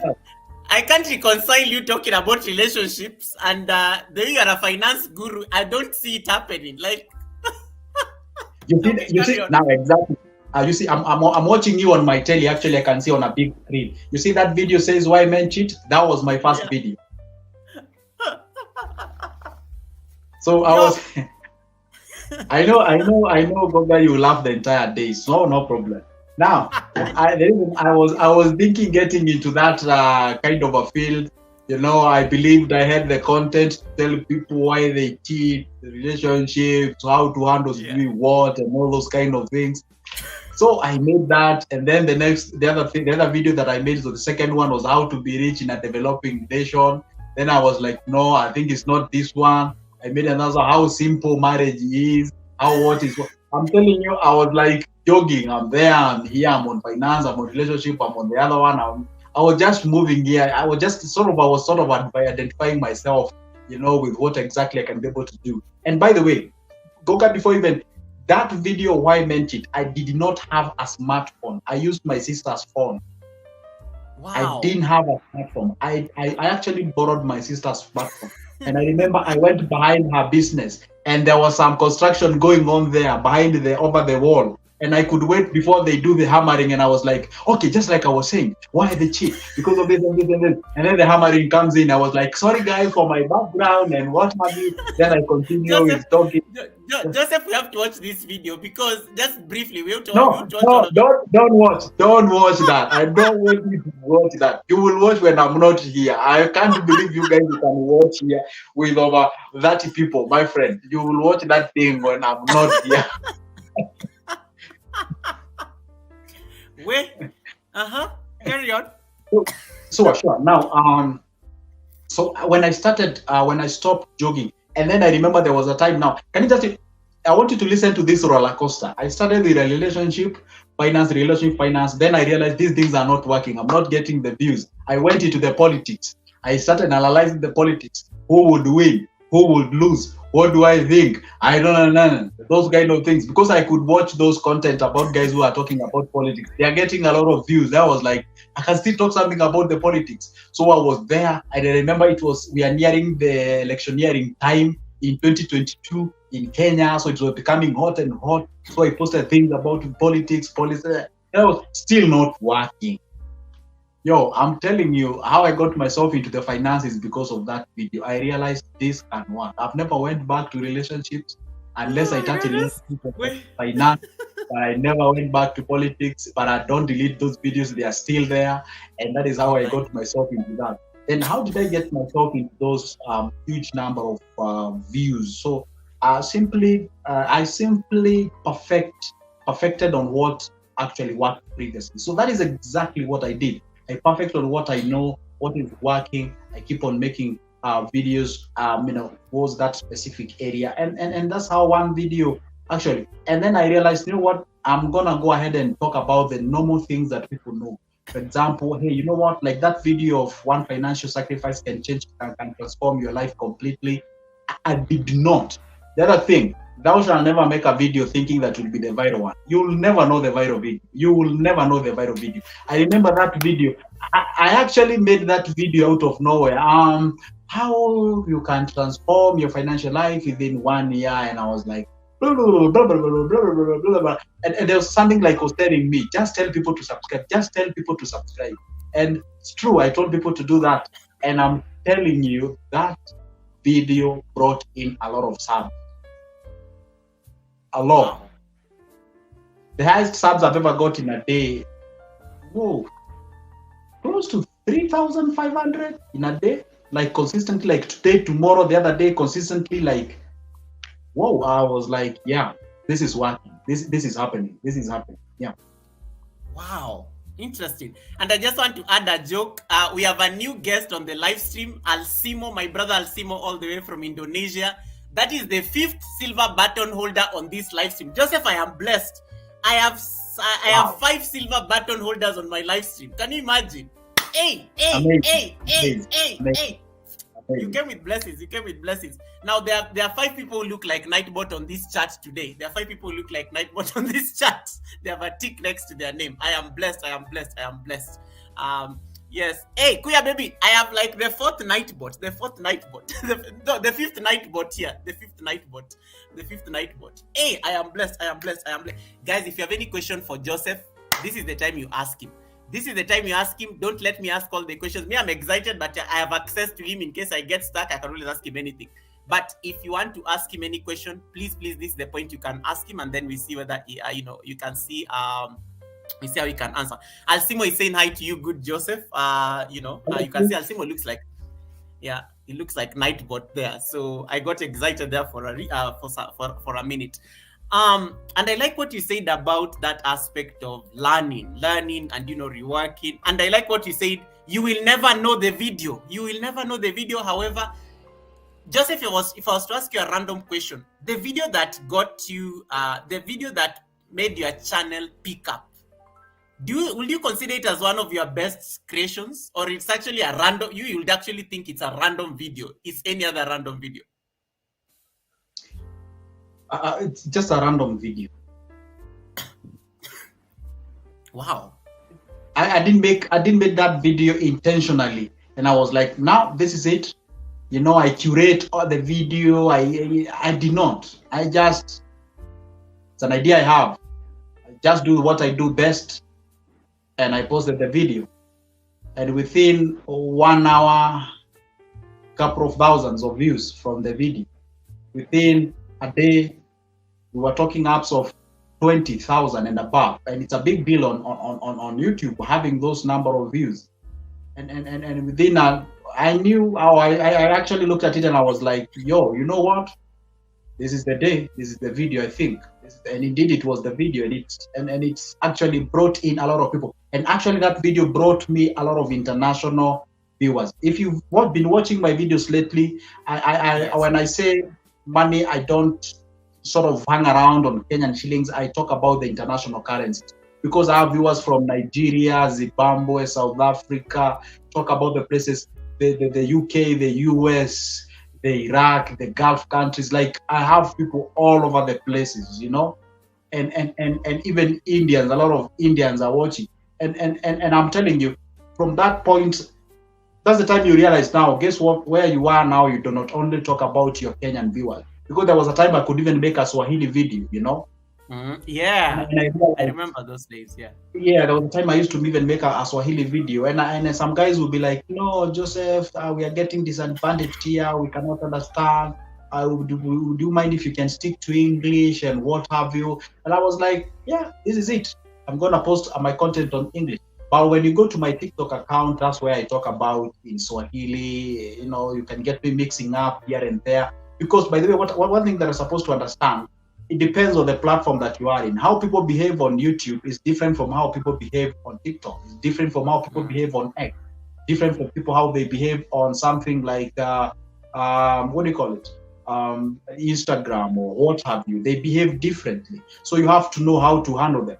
For example, even how you handle people from the Facebook and what have you. So all these are different. How to handle people from something like LinkedIn or something. So you have to understand their personalities and what have you, so that hey, if I'm on this platform, this is how I'm gonna behave. If I'm on YouTube, it's purely English, it's purely international. And of course, when you speak in English, it tends to have a little bit of a good revenue compared to when you speak in Swahili, because the video just be suggested to the East African people, and you can just tell the RPM in East Africa is not that pleasing, or should I say generally in Africa, it's not that pleasing, the RPM or CPM or whatever it is. Yeah. And I love that. I love the fact that you're talking about that. You talked about TikTok in your introduction, and you said you have. Did I get it right? Did you say you have 500,000 followers, or did I hear? Yeah, close to. I bet today I will hit the 1 million, or maybe tomorrow morning, something. Wait, did you say 1 million? 1 million followers on TikTok? No, I have half a million.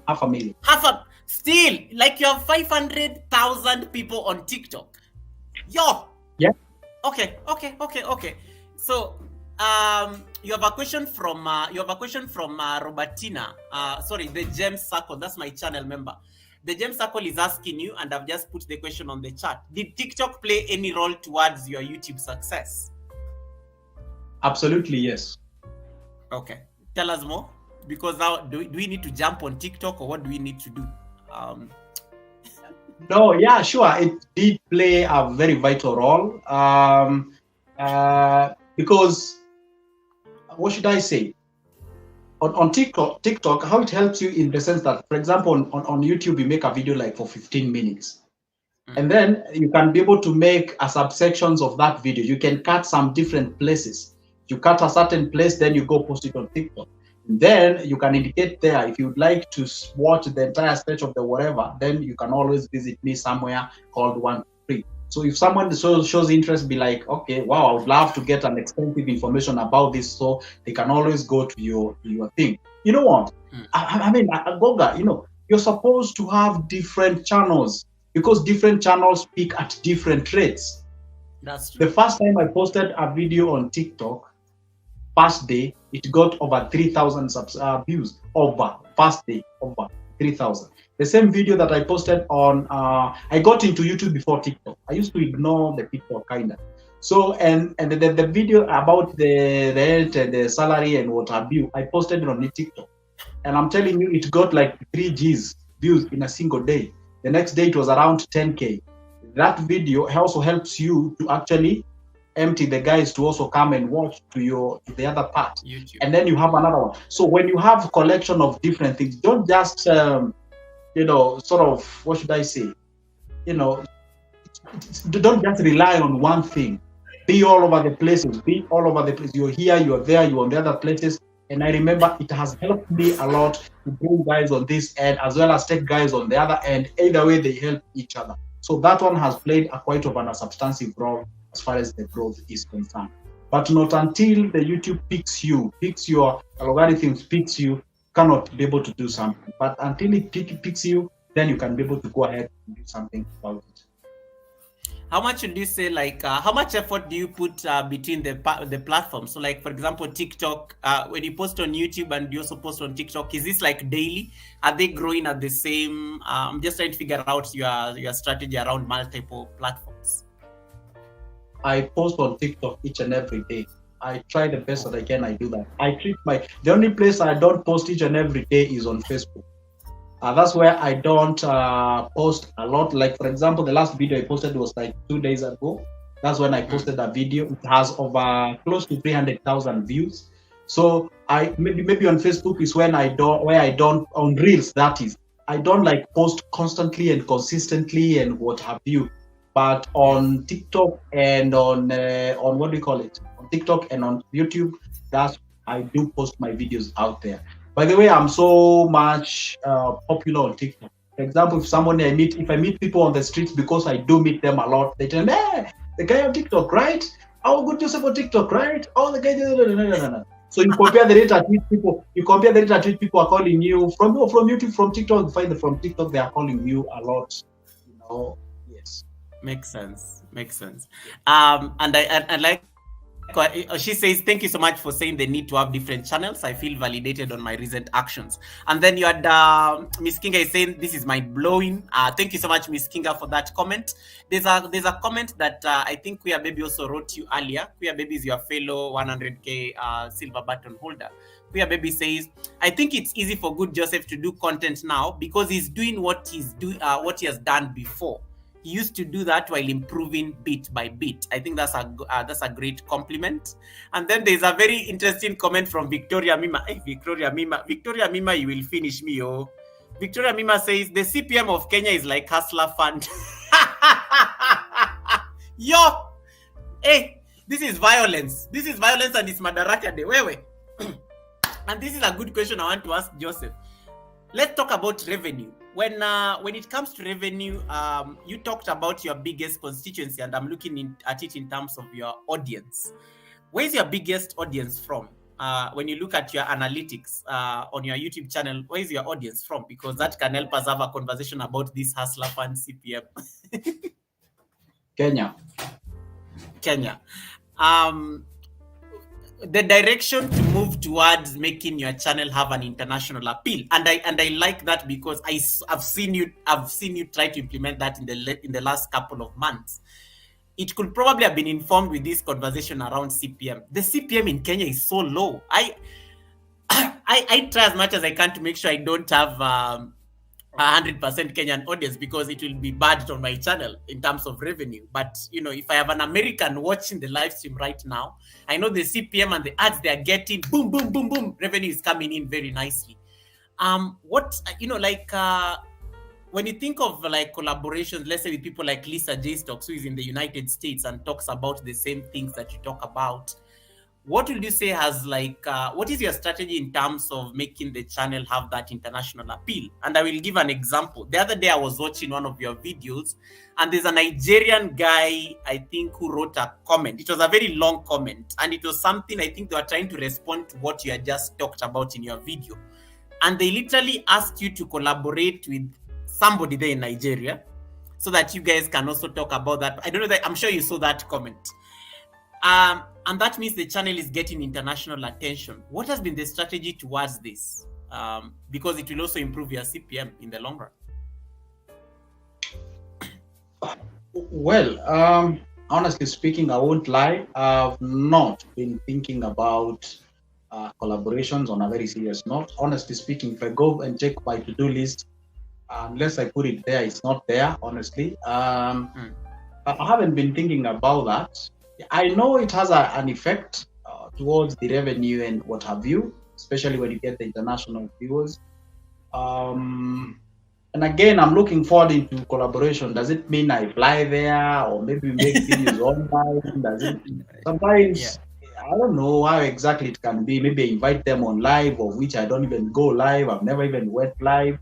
So, well, I would say on a very serious note, I've not been thinking about that. And then it's an amazing thing to do, to collaborate, but I'm a very solo guy. I'm alone. I'm a very lone guy. I love doing things on my own. It is true. Okay, maybe this is too much information about my personal life. I've received a lot of betrayals in my life, to a point whereby I just feel, I don't know why I tend to trust myself. I don't know why I tend to just be on my own, like doing my thing, because sometimes I feel like when I really needed help, I needed support, I didn't get anybody to do that. So I'm like, just go ahead and push the thing. So I still remember I had this character back when I was in high school. I remember we could be told to sit in groups and discuss mathematics. I was sharp in high school. Yo, my friend, up to date, my records, I don't think they have ever been broken. So the issue is, I remember, just ignore that. I remember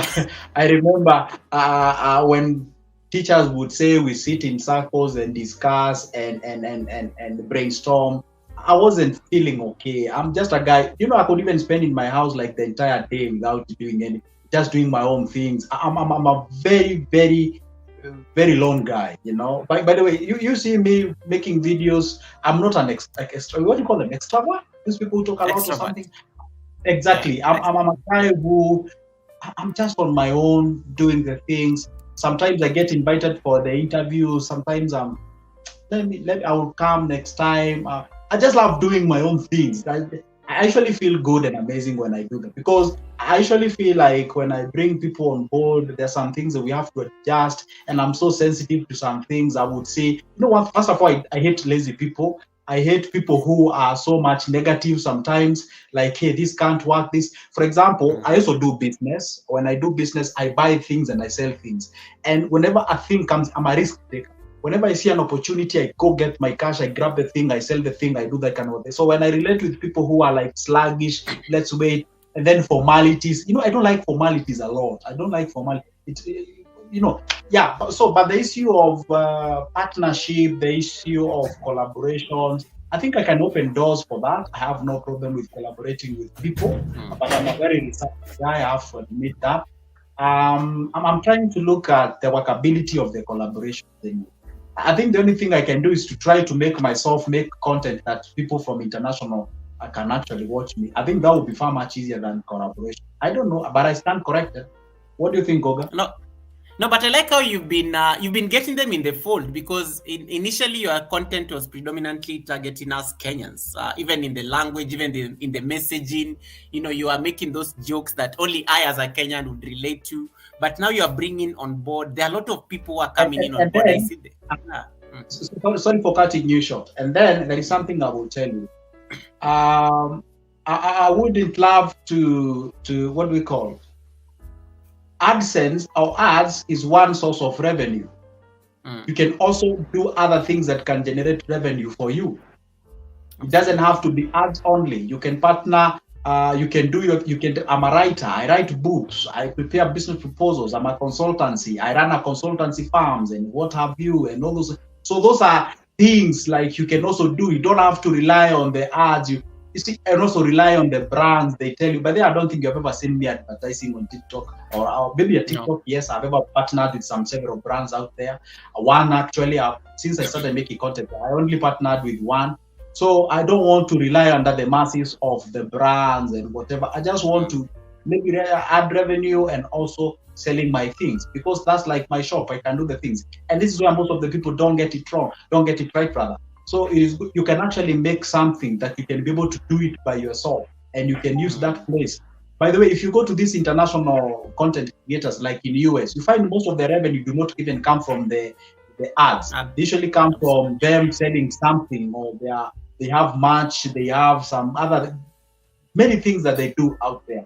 That is exactly what I would say. But I'm not trying to, what do you call, play down the ads. They're amazing. They're okay. We're still pushing on how we can make it better on the screen. So maybe perhaps as the time goes, we can be able to. But the good thing is, as we speak right now, I do have international people who watch my videos. So yeah. Good thing. Carry on, and sorry for cutting me short on that. No worries. That's a beauty of being a co-host.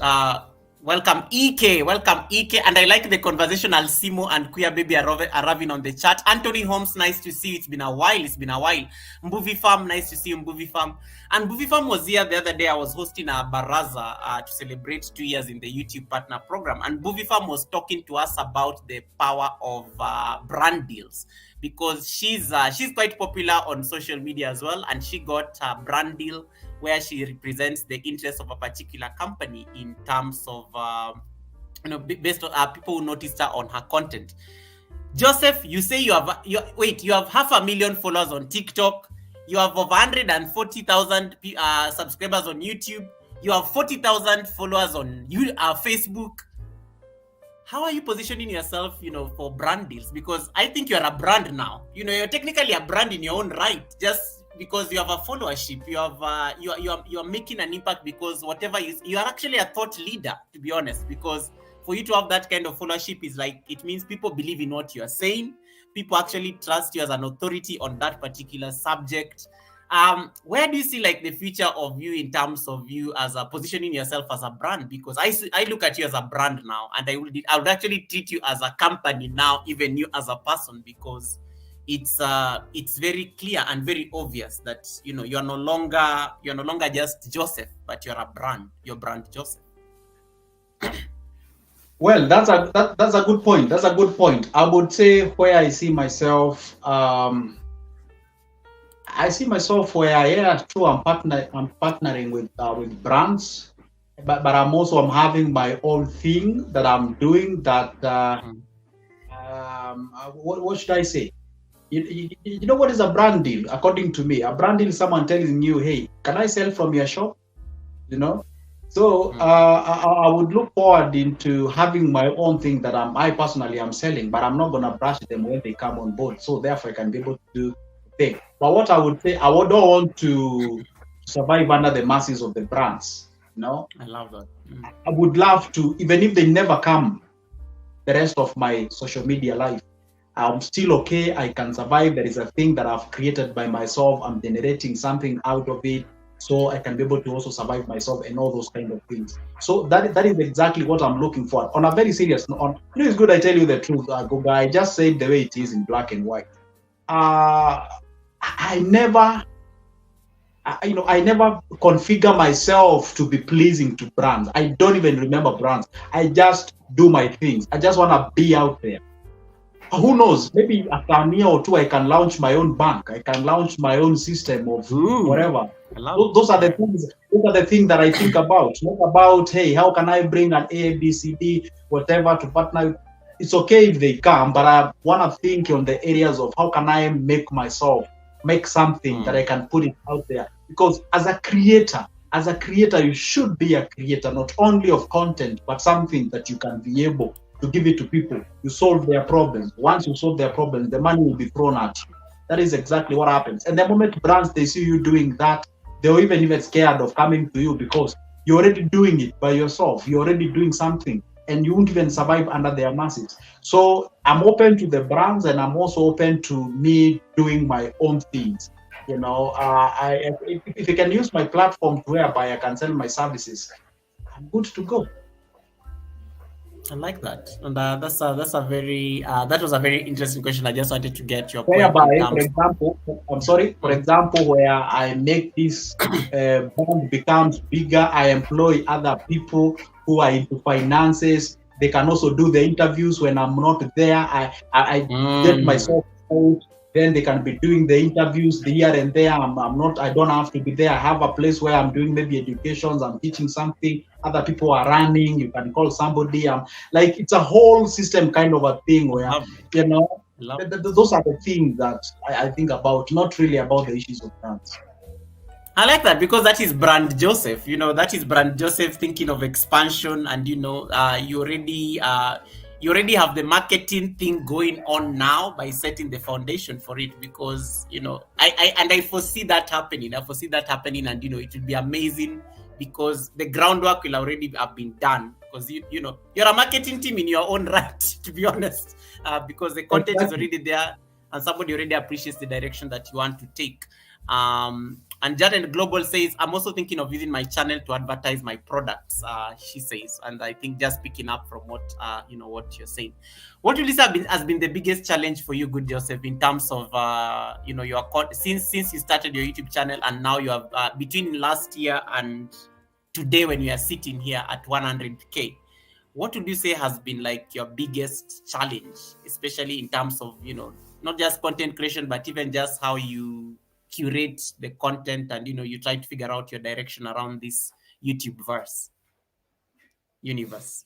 Yeah, I would say my biggest challenge has been for God's sake, that 139 or 140,000, those are not just numbers, those are human beings following you. Yeah, those are adults following you. They are not just sometimes you might say, I have 100,000 subscribers. You're talking about I have 100,000 people following you, human beings, adults who have bought Wi-Fi. They are sitting somewhere watching you. So my biggest challenge has been, how do I make them come again and again and again and again? That has been my challenge at all the time. I ask myself, well, if I was among the 100,000 subscribers that watch me, would I watch this video? Yes, some of the videos I scrap them. There's a video I can actually make. I listen. I say no. I won't upload this one. I just delete it. This one it might be a bit controversial. I just delete it. Because you are feeding this information to. There's some people. For example, when I don't upload a video, you find people are coming to my inbox because there's somewhere I've shared my number. You find people are saying, "Hey Joseph, what happened today? I was waiting for a video. I work in an office, and at lunchtime I usually go for a lunch break. I have to watch one video or something. What happened today? Are you okay?" And something also. So when you start getting such kind of a follow-up, it tells you that you have to be on toes. And that's why you tend to even forget that you have 100,000 subscribers, because you're so much inclined towards making these people showing up to your place each and every day, So that way you can be able to make sure that at least these guys who are coming in, they will have something. We call them the paid content. the fresh information and what have you. So that is exactly, I would say, it's my biggest challenge, or hard time maybe I've been facing on the same thing. Generating content is not a simple thing.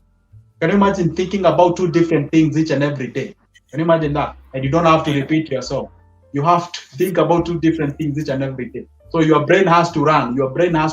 And you have to make sure that you're making this content not for kids, but for people who think. And probably you might have people who are working in big places who probably they are smarter than you or smarter as you. So to make sure that at least you're doing something. So that thinking, it has, sometimes you may find me somewhere, maybe resting in a certain garden, relaxing, but in real sense, I'm not relaxing. I'm just trying to generate some ideas. Sometimes I can even wake up early in the morning, though I'm not an early guy. Sometimes I can wake up without a title of a video that I'm going to make. You find me on my bed, I'm having my phone. I'm just trying to think and think. I turn right, I turn left, I turn the other thing. I wake up, I think, I try. You have to come up with all those ideas. And it's not a simple thing. So now after that, whenever you go where you have your camera to record the videos, you already know what you go. I would say that is the biggest challenge, to make sure that you put fresh content out. It's not about you. And the other thing that people do is to think it's about you. When you go to introduce your video, maybe perhaps we'll talk this later, but when you go to introduce your video, you are there, guys. What do you think about my outfit? What do you think about this? By their stuff. People don't care about that. You tell us, I have 100K, where can I invest? What can I do? It's not about you, okay? So it's about them. They're supposed to know everyone is selfish. It's about them. Do what they want, not about you. And you have a very long, quote unquote, boring introduction, and viewers make a decision of whether watching or not watching your video within 2 or 3 seconds. I love that. I love your thumbnails. Your thumbnails are always one of the things that I'm just like, okay, what is Joseph up to? And how do you do your thumbnails? Because I think you do them on your own. How many takes does it take for you to do your thumbnail? Because I think you put your phone on the counting, the timer, and then I like how you make faces. They look amazing. I'm always laughing. I love your videos because of the thumbnails and the shock thing. It is, I love those kind of things. Just tell us about like the editing process, like especially when it comes to things like thumbnails. Why do you think it is crucial to get engaging thumbnails like the ones you have? Because I find them very interesting, to be honest. If you're talking about something that is going to shock, you put a face for it. You're stressed, you put a face for it. It's always just amazing how you curate the thumbnails. Yeah, I would say you know what? Yeah, the thumbnails are the reception of your video. They are the reception of your video. So if you don't get it right, probably, there's things we call them the CTR, the click-through rate or something. Right. So on the issues of the thumbnail is to, I don't complicate things. I'm this kind of a guy who doesn't love things, complications. By the way, the reason why I'm not even pursuing my career, just like I told you, I'm a medical research officer.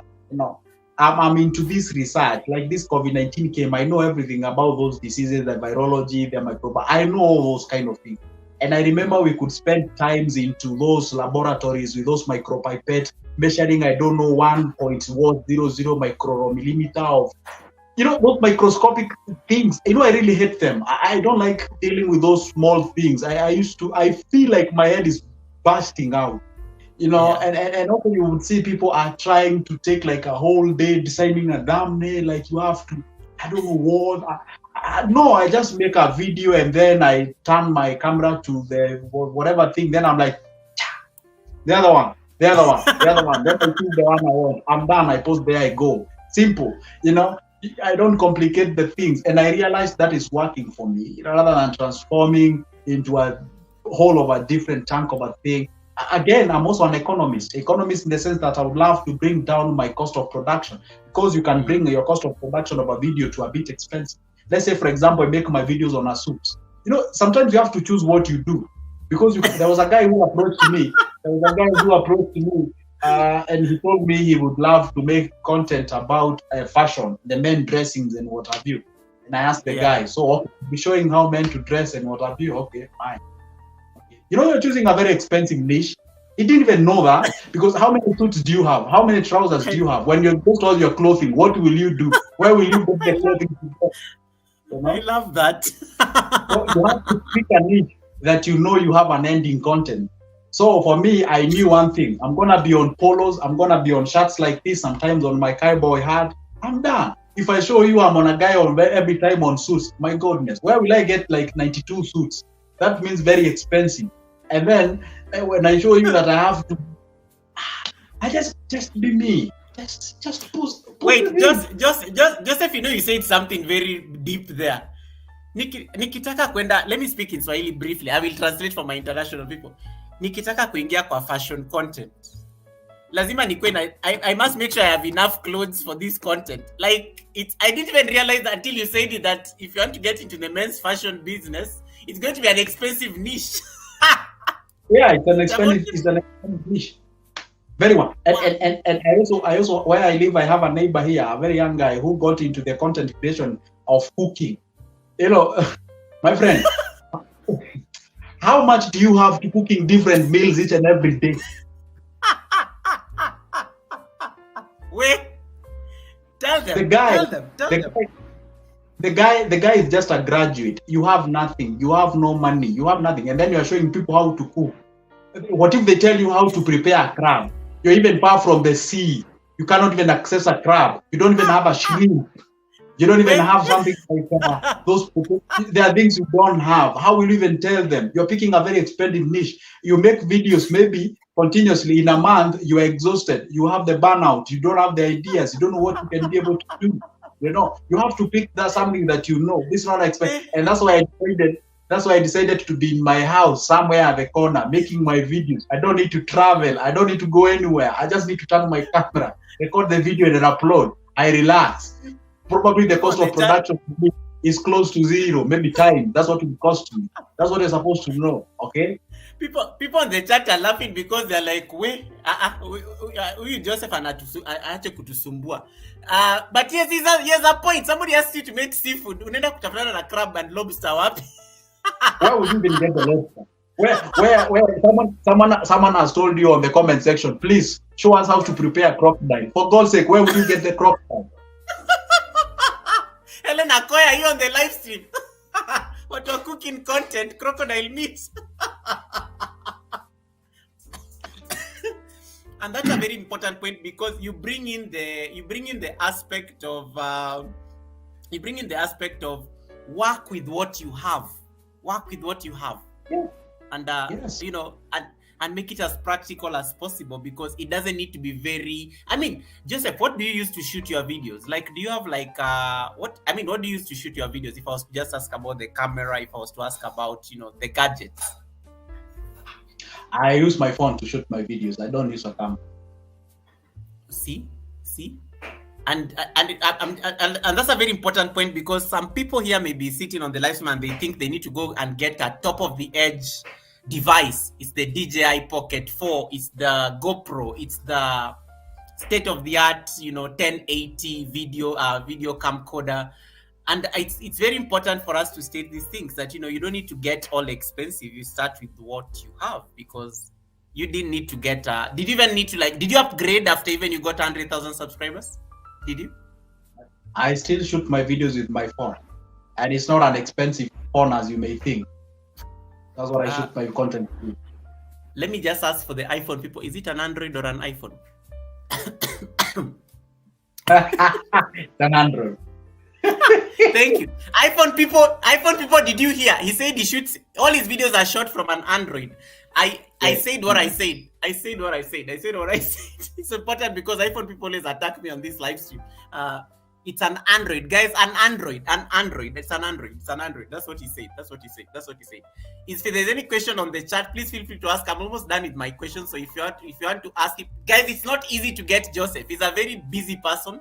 So this is the time you can speak to somebody who has 100,000 and counting and more. So this is the time if you want to ask those questions, please ask those questions right now. Because once he goes, the next time you'll meet him is on the comment section of his videos when he's talking about the finance content. Welcome, Lydia Sipeti. Nice to see you. Thank you so much.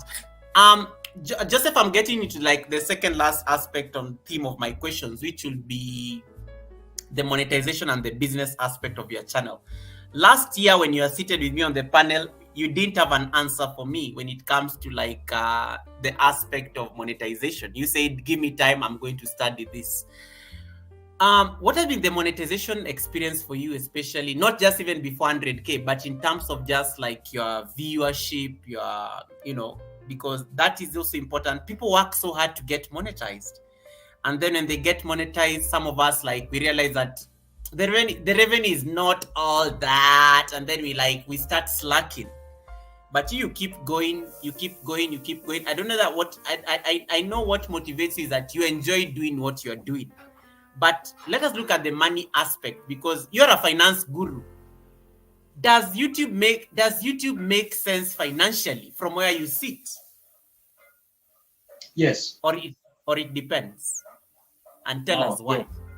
It does. It does. Especially if you come from Africa, it does. You know why I'm saying that? There's some money you can say it's a good money when you're in Africa, and there's some money you can say it's not a good money we say if you are from the West. So in Kenya, most of the people are paid, about 85% or close to 85%. You can check these figures. Are paid from 15,000 Kenyan shillings all the way to 60,000 Kenyan shillings. That's where majority of the people earn a month. All right. Absolutely. So I mean, it's and 15,000 for those who are watching internationally. That's like $100 or maybe $120 or something. When you get yourself like 60,000 shillings, maybe a month, that's like $500 or something, 550, 600 thereabout. So, well, what I would say in the YouTube, as far as the finance is concerned, or as far as the revenue is concerned, it's worth doing it. It's worth doing it. But it will take time before you realize a substantive income. At the beginning there, you realize that the money is coming in. Well, it's paying your bills, it's paying your Wi-Fi, it's paying for what and what. I mean, it's giving you a reason why you should make a video tomorrow morning, make a video the other day. So, well, you got it wrong a little bit somewhere, Goga, when you say, I love what I'm doing. Yeah, I love what I'm doing, but I love money as well. I survive on vitamin M. That is money. So, I do love it. It's also a motivator. See, the more you make content, of course, the more views you have, of course, it means more money you make. So it's also a factor that you have to consider, So I would say it's worth it trying. It's really worth trying on a very serious note. That's what I would say. But before you reach to a point whereby you can say it's really giving you a quite of a substantive, in Kenya we say, come in as a kweka Nairobi. I mean, it's a good thing, That's what we can say, Nairobi is our city for those who are working internationally, and it's a very busy city. It's like the New York of Africa. And my brothers from Nigeria, please don't crucify me, okay? Of course, Nairobi is the New York of Africa. I'll deal with the Nigerians when they come here.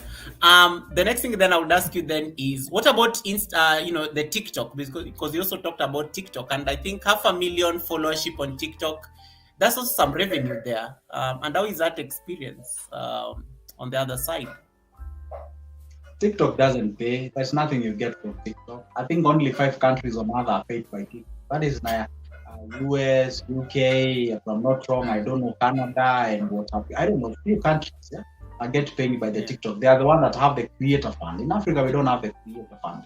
The only thing that is now starting to pay us Kenyans, if you didn't know, from yesterday is Facebook. Facebook is starting to pay people from yesterday. You can now monetize your finally channel and account and whatever. Please don't come on my inbox asking me how you do that. I'm still figuring out. But according to the news, they say starting of June. So I'm yet to see how they're gonna do the thing. So TikTok doesn't pay you. It doesn't pay you. But if you have the brain, Joseph, hold, wait. These people are making noise and dancing and doing things on TikTok. You want to tell me they are broke? Why all that effort? Why? There is nothing you earn from TikTok. Nothing. Zero. Hey, those things of us, you tap. I don't know, doing those things I see at night, at midnight when no one is watching me. Those people are like, okay, I've said too much. I've said enough. I just check it. TikTok you earn in 4 or 5 different ways. 1, gifts. People gift you. Oh, tap, give me a gift. Grab the gift, grab the lion, grab the what, those gifts. The other thing you earn, things called series. Series is when you make content and you monetize the content. For the people, if they want to view that premium information, They can subscribe the certain amount of money, they pay, then they can access the information. There's something called series. The other way you can earn on TikTok is when you have the brandings. You can partner with the brands and they pay you to advertise their products or their services and what have you. That thing you earn on TikTok again. Uh, what else? I don't know. When you do the challenge, I think Kenya now can be able to do the, I don't know, the songs and the challenge. I don't know. You can partner with artists and what have you. Those are the ways on how you can. But you cannot just put a video on TikTok and then you see some revenue growing somewhere. Nothing. You don't get paid by nobody. There is nothing you get paid. And maybe the other thing that you earn on TikTok is when you sell your service. You say, I'm this and this, I do this. If you want this and this and that, you can be able to earn. And that can even be so great if you are selling something out there. So you must learn the art of selling. You must learn the art of selling. So, but you cannot just post TikTok. Even if you have 10 million views, I mean, there's nothing you get from it. That's for sure. I like that. And Priscilla is laughing here saying that, hey, Joseph, you've defended yourself. I was just about to ask you how to earn from TikTok. even before you took it out of her mouth. But Priscilla, we did content. The Ike told us how to do it on TikTok. Ike and Millie Nyibinya have taught us how to set up our Facebook. Remember, you have to move from your personal profile into a business profile. I think I saw that option on my profile. I can do it. It's very straightforward. But I don't know about the money bits. But I saw that I can change my profile into a brand profile. I saw that thing on the drop down. But we'll talk about it later. At TikTok ni soko. Okay. You guys are talking in. Joseph, you have a lot of business interests and how do you find the balance between now content creation and other business interests? Because first of all, I want to just ask, Easy V2, how do you know all these things? One day you're talking to us about land, the next thing money markets. I know you say you do research, but remember your profession is also betrays you as well because you did medical research and that kind of thing in school. Why did you pick finance as a niche? And finance is one of the niches that does very well. It's actually, I think, among the top best niches on YouTube. Was it informed by the status it has as a niche, or what drove you to pick finance? Because I love how you talk about money. You can convince me even to sell myself because I'm like, hey, Joseph said it. So why did you pick this as a niche? Why? I know you talked about you used to do relationships, you used to do those things which I was laughing at, but why finance? And it technically wasn't even like what you went to school to study. Yeah, people talk about the thing they love most. I love money most. I love money. So I chose to talk about money because I love it. It's a thing that I never grew up with. I grew up from unfortunate. I love to say my parents had an unfortunate life. It's not me. It's only that I got myself there. So, and we didn't have the money. So I was mesmerized on exactly how can I snatch myself out of the thing. It's like when we are young, when we were in high school, we used to talk about beers very much. And you could argue with people, I have beers until you get them. When you get them, you don't even talk about them. So the same thing. That's true. When you grow from somewhere that you don't have something, and then you tend to ask yourself, then why don't we have when someone has? Then how can I make myself have just like they do? And then in that process of trying to crack the nut and get to understand how exactly did they do it. So that's how you develop the ingenuity of doing that. I remember I used to be told, like, if you go to school and get good grades and what have you, then by default you'll be wealthy, you'll be rich. And I believe this is a traditional way of telling students to work as hard as they can. I did work hard as much as I can, and that's what I told you, Nilipita, meaning I passed my exams quite exemplary. That's why I managed to join the university, because I had, like, if you can happen to go to university, then by default you're rich, you're wealthy, you have the money. And then I went to the university. I was waiting for them to teach me the money thing. I'm waiting for the money part. Okay, fine. Now where's the money part? Now there was nothing. There was nothing showing up. I'm waiting for them to teach me the money. And I think I sort of quote unquote gave up when I was in my fourth year, especially when I was in TAN. I realized now, you know what? I think I have to overly change my thing. That's why I started taking some other satellite courses as far as the finances are concerned. Online, that is. You don't have to go to the mainstream way to get this information. YouTube is a whole university. And I remember how I used to gather this info, or still how I do gather some of the information, is relating to people directly. I could go to the people who are working in banks, I talk about what is a money market fund, what is a capital market, you know, what is a treasury bill, what's a treasury bond, how do I get started? I don't want to read it from the book. Sometimes you could even Mm. see me going to the Central Bank of Kenya. I go take a ticket and I sit down and I want to consult something. You think like I'm a very big investor. No, or then I'm going there to gather information. If I want to get this, if I want to do this, about how can I get this information, where can I go, who do I invest, how much do I need, okay, how much do I prospect, and all those kind of things. If it's about shares, I get somebody who has bought shares, all those kind of things. That is exactly how I gather the information. Because things back when I was a young guy, I used to be mesmerized on how exactly can I become wealthy, how can I become rich, how can I make money, how can I do all those things. And that is exactly I still pursue up to date. And have I reached? Oh my goodness, I'm barely starting. So that is exactly how I get the information as far as the content is concerned. Yeah, that's how I gather. I love that. Is there any particular advice that you'll give maybe the YouTubers or maybe the content creators who want to, like, let's say, create something in the finance niche? Based on your experience, because I know you experimented a bit before you figure out this is my thing and this is what I'm going to do. So in case there's somebody who is getting into the space of finance, what is the one thing that you'll tell them based on the experience you've had on your channel? It is a very emotive space. It is a very emotive niche where it's again, let me just say, it's a very emotive thing, meaning like it evokes emotions, and you can actually get a very big backlash from whatever you say. And it's a topic that most of the people don't talk about it. It's a very personal industry. It's an industry whereby you need to be an individual who you don't approach it with the emotions, but rather you approach it with what we call the logical perspective. Because if then you approach then with, like, if you get any negative comment, no, it's an emotive industry, it's an emotive kind of a thing. So approach it with the utmost intelligence. Be a person who is cool, be reserved, respect everyone's view and such kind of a thing. But in the process of respecting people, if you don't tolerate some nonsense, you can kick off those people who are sort of offering some or commenting in a negative way or something. You can see somebody who is willing to learn, and you can see somebody who is just here to sort of criticize, baseless and something. And then you wonder, why are they not having any channel? Why can't they go and do this, and then maybe they can explode and be great? There's people who just come to you. We call them the keyboard warriors. They're just there to discourage. So what I can say is it's an industry that is quite sensitive. And you cannot just open your mouth and talk about anything. Again, you cannot squeeze your thinking to people's head, and maybe because it worked for you, you think it works for everyone. It's an industry that you be, is it a subjective or objective or whatever? Be somebody who is open to, what, guys, that's my view. This can work. Maybe if it can work, you can pick it up. And if it's possible, then before you do any decision based on the finances, always consult your financial advisor so that you can make the appropriate one.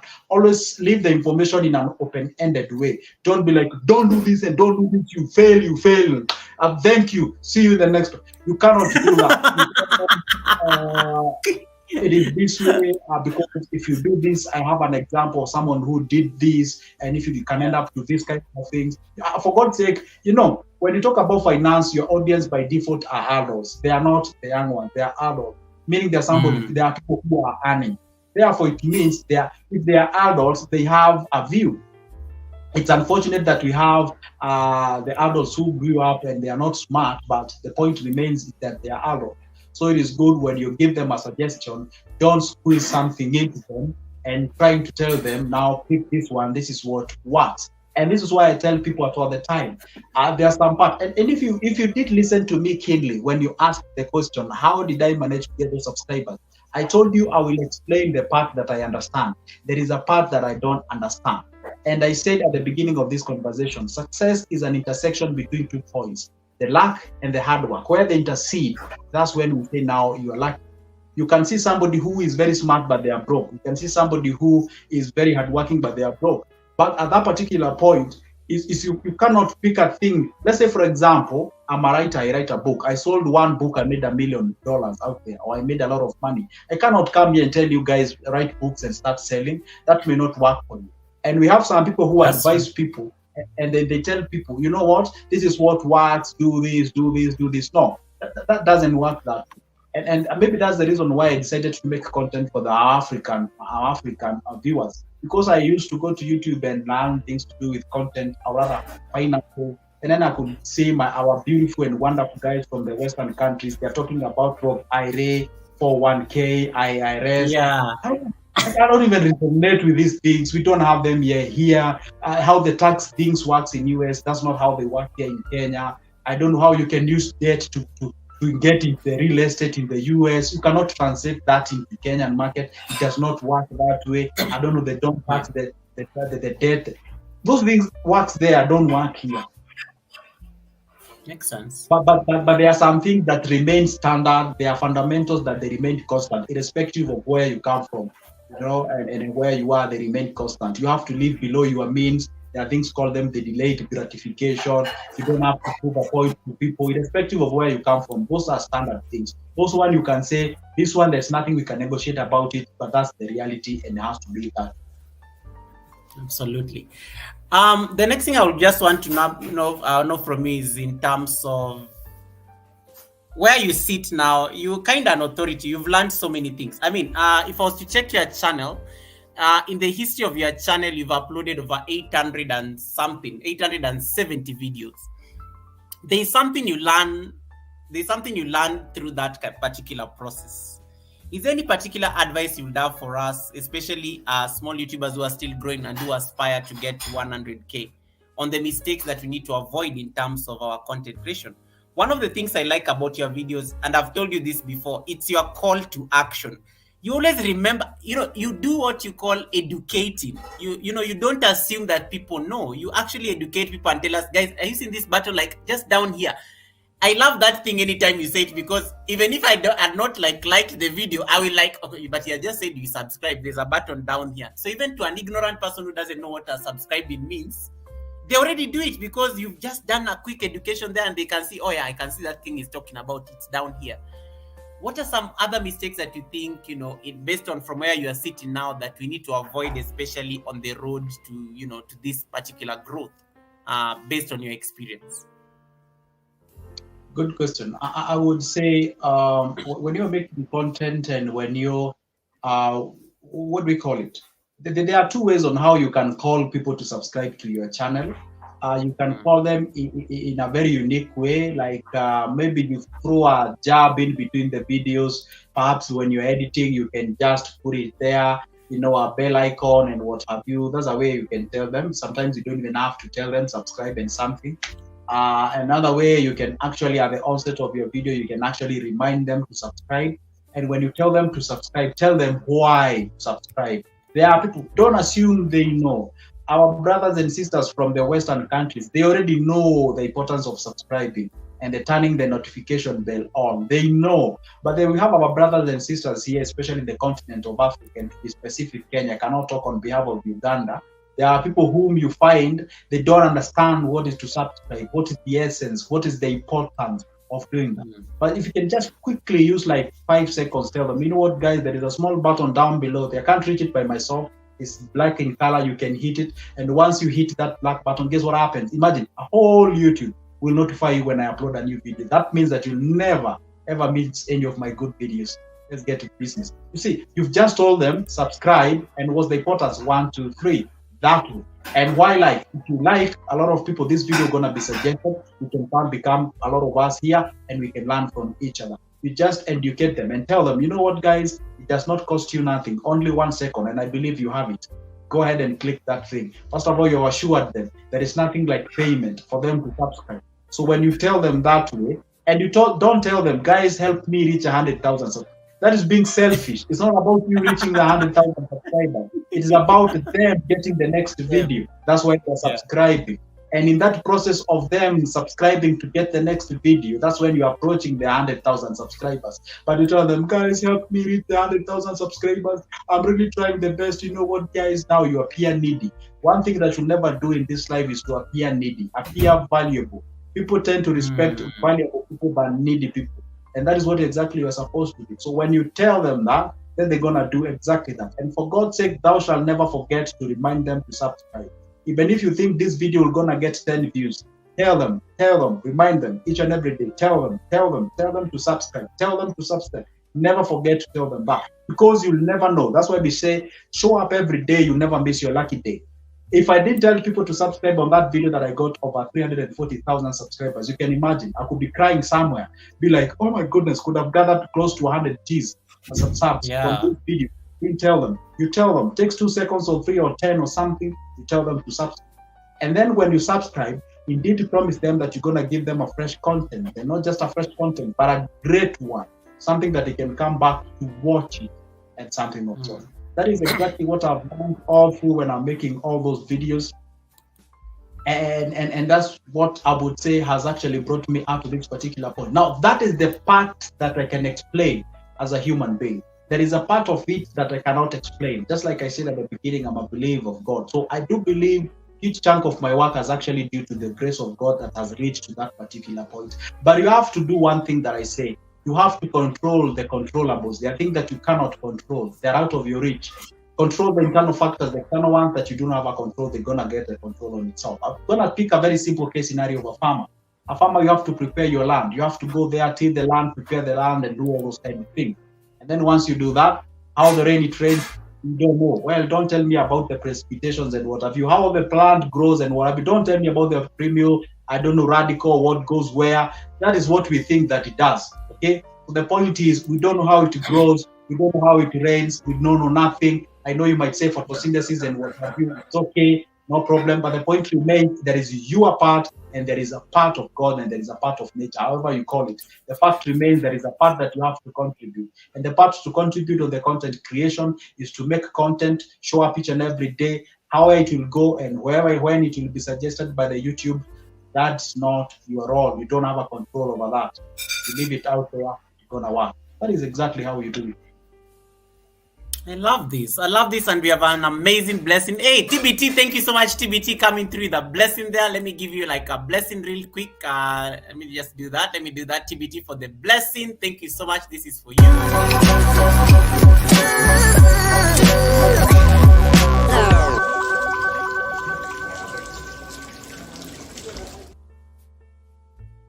May your pot never run dry. May your pot never run dry. Thank you so much for the super sticker, TBT. I totally appreciate it. Totally appreciate it. The next thing, let me see. And I like what Kisha told you there, Joseph. Kisha was saying something that, you know, based on what you just said. Exactly. What can your content do for me? Why should I watch you? Why should I turn on the notifications? Our content is for the viewers. So Kisha is just trying to hammer that point that Joseph was trying to say, that yes, as much as that you're asking people to do something, what is the value that they're going to get when they do it? And I think that's a very important point that Kisha just dropped that right there for us. Joseph, the next thing that is closely tied to what I was going to ask is, how do you stay motivated?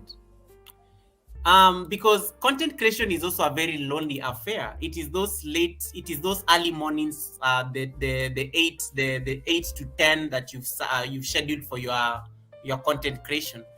Content creation can also be a very lonely affair.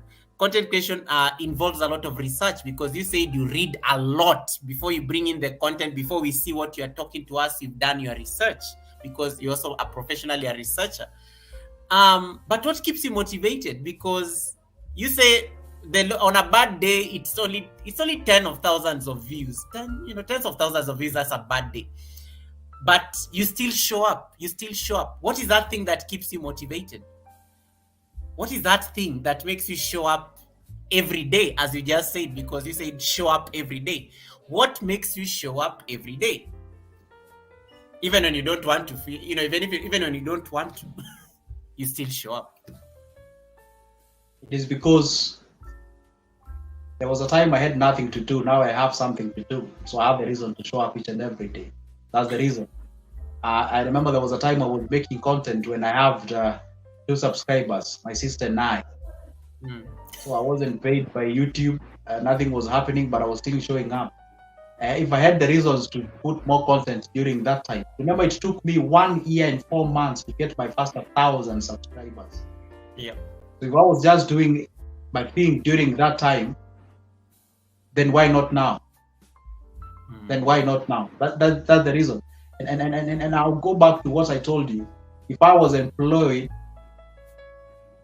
I didn't have an excuse of not going to job. I could have still gone. Even if I had a cold, I would have still gone to that job. Even if we had an argument with one of my coworkers, I would still have gone to that job. Now this is what I do.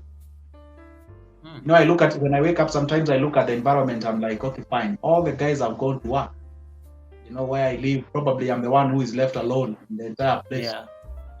So they have gone to work. Have I gone to work? Not yet. Okay, let me then do so. I go to work, I work. When they come at the evening, then I show up at the evening. So Swahili we say hata mimi nimetoka job, nimetoka kazi, I'm from work as well. So that's what keeps me. That's what keeps me going. You know, that's what keeps me going. And again, the other thing, some of the things are just innate, meaning we were born with them. Sometimes you can imagine showing up to a gym. You know, this guy who are bodybuilders, and you ask them, "Why are you here?" They tell you, "I fear losing my 6 packs. That's why I'm here." So I have to do this each and every. Not that I love it, not that because it's. Let me tell you one thing, Goga. We don't do things because we love them. It's not an issue of emotion. Truth. It's not an issue. It is not an issue of emotions. It's not an issue of I love. And you know what? You know, I hate when someone tells me this is passion. You know, I'm passionate about. This is nothing about passion. Passion will lead you to average. Passion will lead you to average. You just be average. You just be somebody who is comfortable. You just be an individual.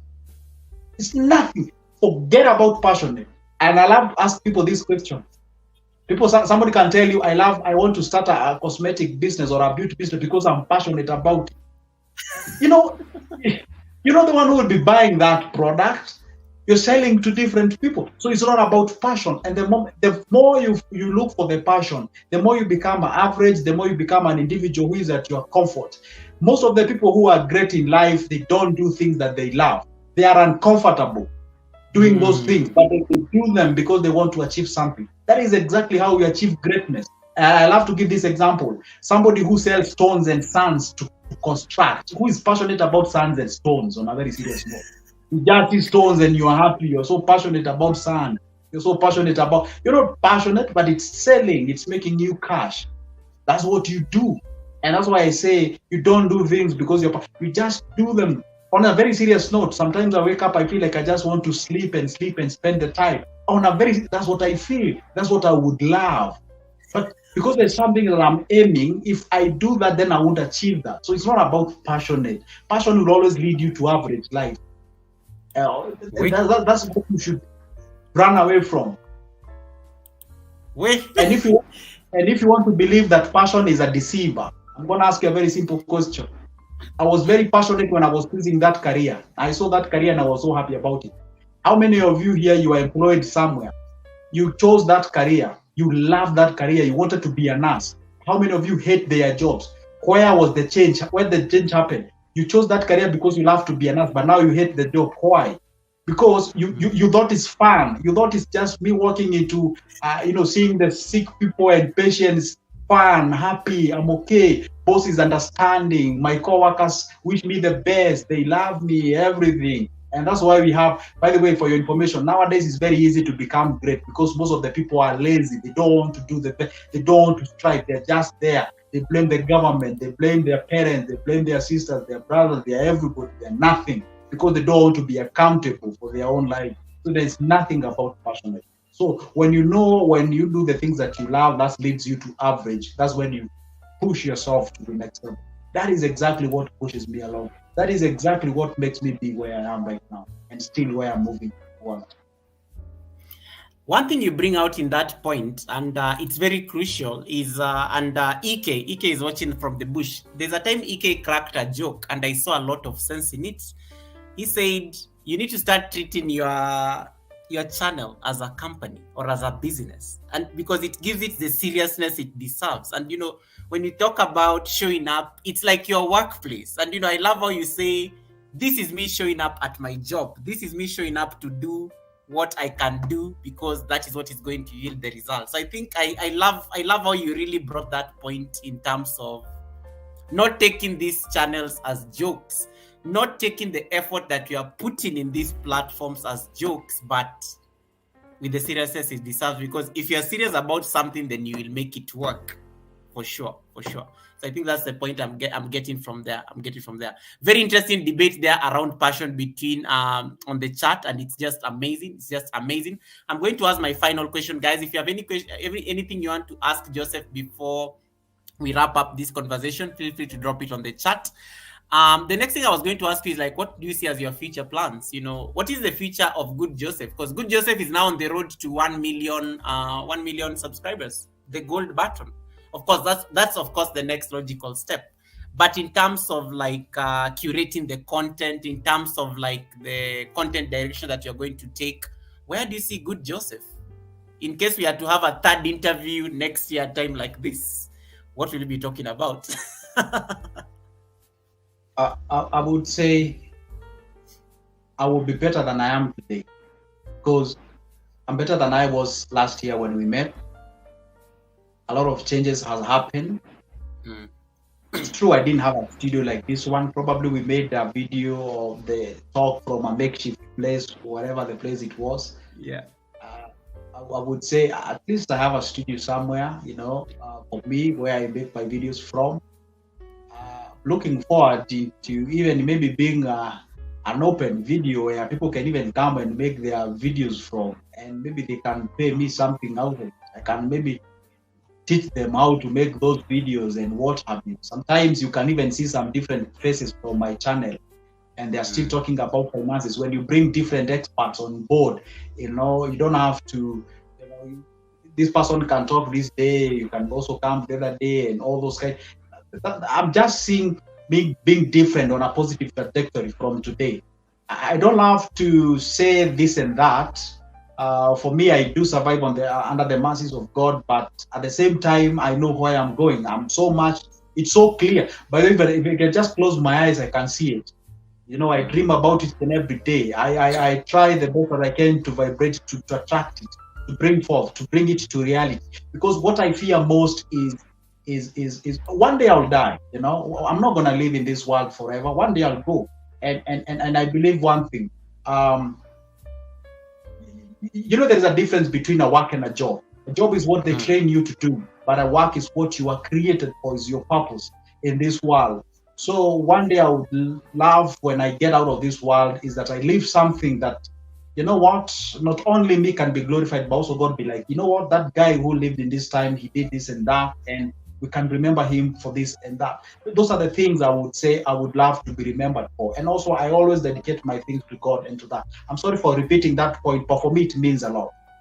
So I would say I love to make sure that, and I always love to give this example. Can you imagine this? Can you imagine one day you're dead, and next to you are the ghosts of the dreams and things that you could have brought them into life, and they're telling you, you know what, we are now going to grave with you. You could have brought us to life. Now here we are going with you.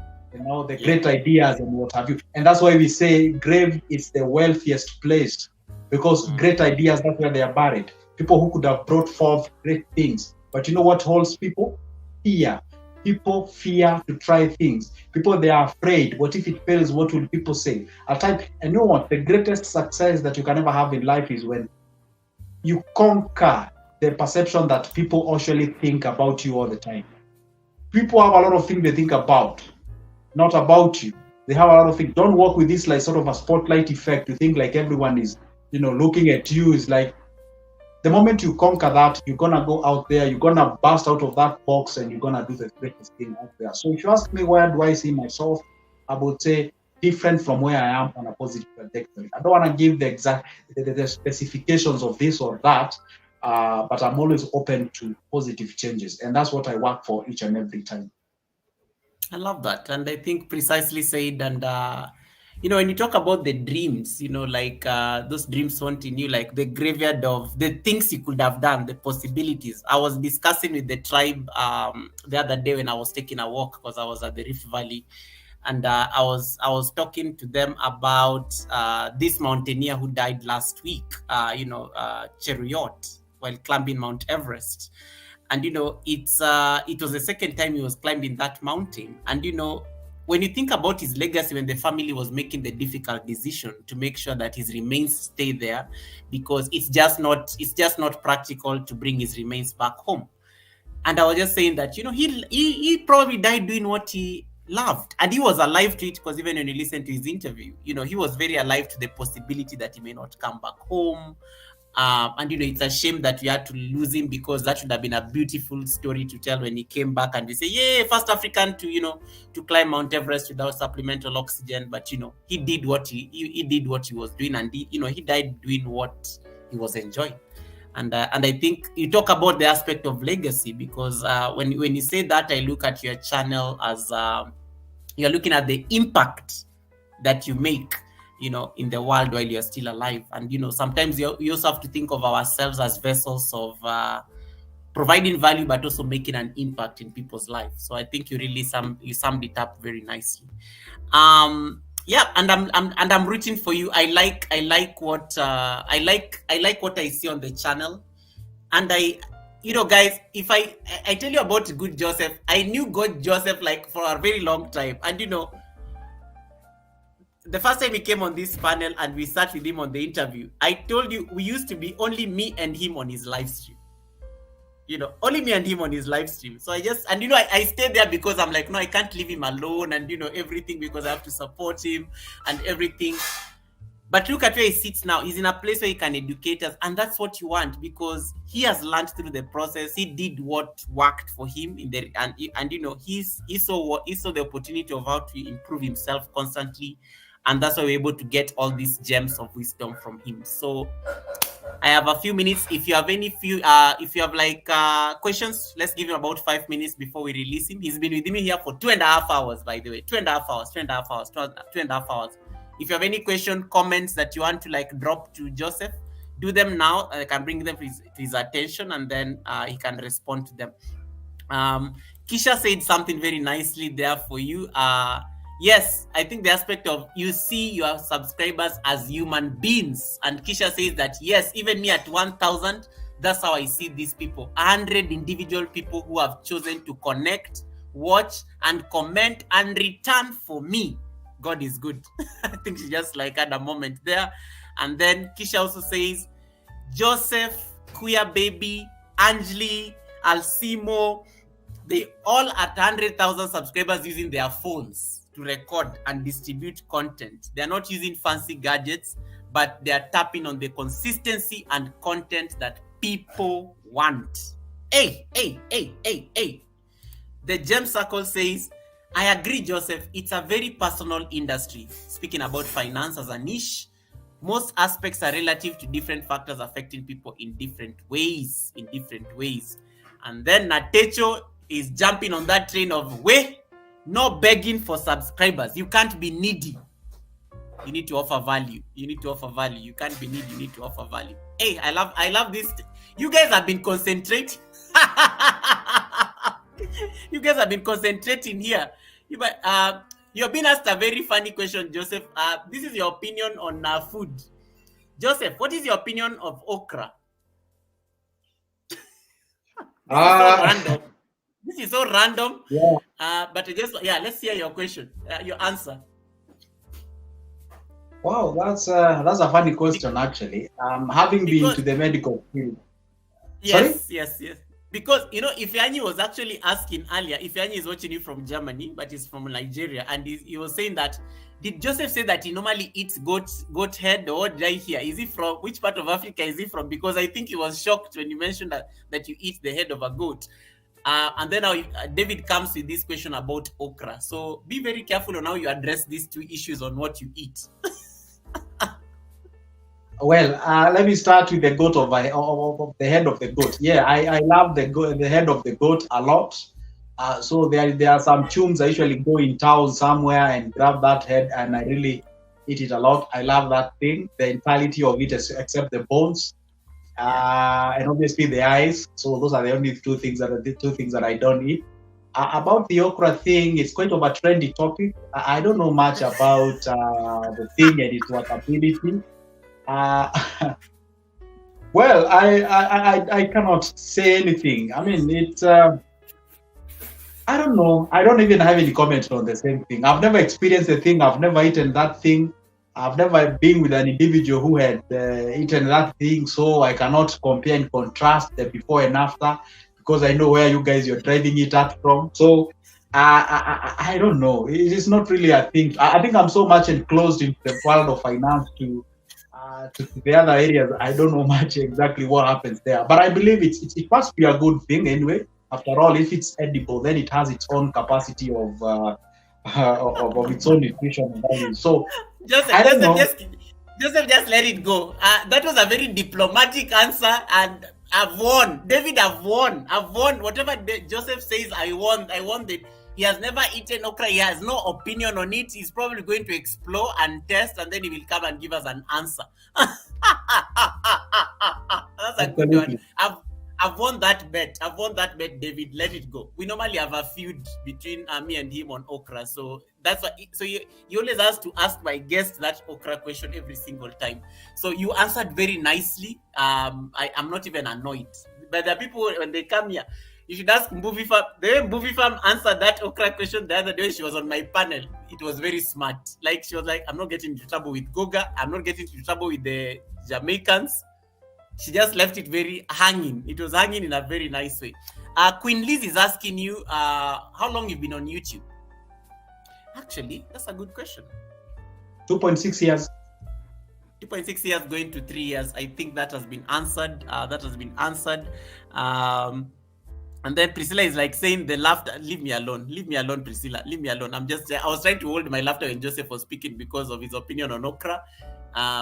David, the man, has not said that he doesn't like okra. He just said he has no opinion as it stands. He may actually eat okra and enjoy it. So let's leave that possibility. I will ask Joseph in the future whether he's had okra. I will ask him maybe 3 months from now.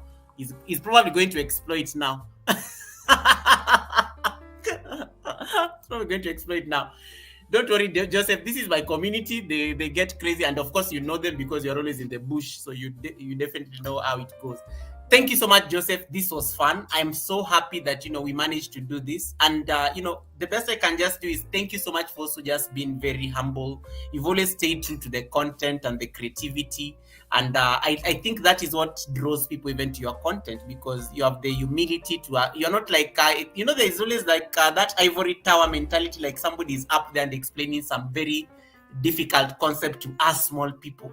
I always feel like when you're explaining something, it's like we are seated with you across the table, and it's always just. I think it's a very endearing feature that you have that draws you to your audience. I really just want to say I appreciate the work that you're doing. I like the discipline that you've shown us here today. You've said something. You got 100K and you still committed to your promise of dropping 2 videos every day. That is discipline, man. It's not something that you take for granted. You didn't stop working.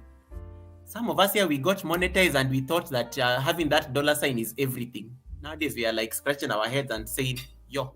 So thank you so much for staying true to your content. Any final comments you may want to have before I release you off the panel, and then I can let you go so that you can have your beauty, sleep, or maybe the video for tomorrow, whatever it is that you need to do. Yeah, absolutely. Well, first of all, let me say thank you for giving me this opportunity to come here again after 365 days, actually more than that, and it's quite an amazing opportunity. And for me, I'm not taking it as for granted. It's a great opportunity. So thank you for having me in this panel. With also with your great viewers and also you guys here. Sometimes I usually come and pass by and I see you. The only person whom I can remember in all the guys who are watching, maybe the KI guy, that KI guy, I remember that guy for a long time ago when I had a couple of tens of subs. So that's the guy, that's the only guy whom I can remember. But anyway, the thing that I would part ways is that never give up. Never give up. Never feel like it cannot be done. It can be done. Or the only thing that you need to do is just to be consistent. And if you're watching me on this channel, this particular time, and you're a man, this is the challenge that I'm gonna throw it to you. Many we don't do things because we feel like we want to do them. We just do them because they ought to be done. We don't have to receive the congratulations. We don't have to be told you're doing great, you're doing no. You just do them because they ought to be done. We don't rely on the emotions. We don't rely on how we feel. Are we tired? There's nothing like that. You work out all the time. And for ladies, I know they can contest and argue the entire day, the issues of passion and what. I forget about the passion. For me, I don't agree. Passion sometimes, it's okay, it's good, but it's not the main thing that drives you to success. But for men, is you just do that what is said. But I have a friend of mine whom I can say is very close to me. He doesn't even talk about passion. He does the things that actually are making money. Whatever the thing it is, provided it's legal and it's making cash, that's where he is. So I will throw a challenge out to you. Even if you have 10 subscribers, 100 or 1,000, make sure you understand those are not just numbers. Those are human beings, adults who buy internet and bundles and whatever things you can call them from your country to watch you, to follow you, because they believe on you. Treat them as human beings, not just numbers. And at all the time, try as much as you can to bring value to their time and also to their contribution to your channel. The point is, no matter how long it will take, let it be a question of if, or rather not be a question of if but when, because one day it will show up. There was a time I was having 300, there was a time I was having 400, and I remember back then we used to use funny language of, I don't know, what did you used to say? I don't know if it was a ninja or what. There was a funny language we used to use back then. I wouldn't recommend that. Go the organic way. Let you grow in an organic way, because that way you'll have a real people who are actually doing something for your thing. So that is exactly what you're supposed to do. So never give up in life, in whatever you are doing. Maybe you don't make content, maybe for passion or maybe for fun or something. Just translate this to other things that you're doing in life. Never give up, and you can be able to achieve the greatest thing. And I'm going to leave you with this challenge. I remember when I was growing up, I used to listen to, I'm going to name their names because they're great people and they are known in this country. I used to listen to people, somebody by the name Will Broda. I used to love her a lot when I was growing up. I used to listen to somebody by the name Francis Luchivia. And it's quite funny. I just want to show you how great things can happen. One day I went to their station where they do their broadcast and whatever. I was invited there, and we had a whole of a stretch of an hour doing the show. And to them, maybe it was not a big deal because maybe they didn't know me. They only knew me through the social media. They invited me to their show. But for me, when I was doing that show, it's only that I'm an African man. I can't cry. You can't see my tears. But I was feeling that I can cry. Why? Because I remember when I was growing up, when I was a young man, I used to listen to these guys on TV, and I would really admire to see how they look like, because they used to have a very nice voice. And now I'm seated next to them. One is here and the other one is on the other side. They're asking me questions. And I remember after that interview, I said, you know what? I grew up listening to these people. Now we are getting to be listened with them. So dreams are valid and dreams are real, and anything can happen. So it's always good to make sure that you believe in yourself. And I'm proud to say I was probably not even probably, I was the first person to show up on a TV or radio by not only nuclear family, but the extended family. Probably in my village, I was the first person to do that, and probably my sub-county and something. So that means that it is doable, it can be done. And wherever you come from, irrespective of your gender, your race, your whatever, you can't be able to do the thing, provided you believe in yourself. There is a quote that I may not give it in a correct way, but it says, just be somebody of smart mind and you'll dine with kings. You'll dine with great people. I don't want to brag, I don't want to say nothing, I'm not going to share the information, but the people whom I have met just because of my content, you cannot believe. I'm not going to name the names, but being in that table, listening to them and looking at them, some of them coming to my inbox, telling me you're doing a great job. Some of the people, they used to be like, it just only happened in your dream, and now here they are, just because of being a smart individual, being an individual who is disciplined. That can take you to places. May God bless you and bless your work at all the time, and believe in Him and it works all the time. Thank you. Amen. Amen to that.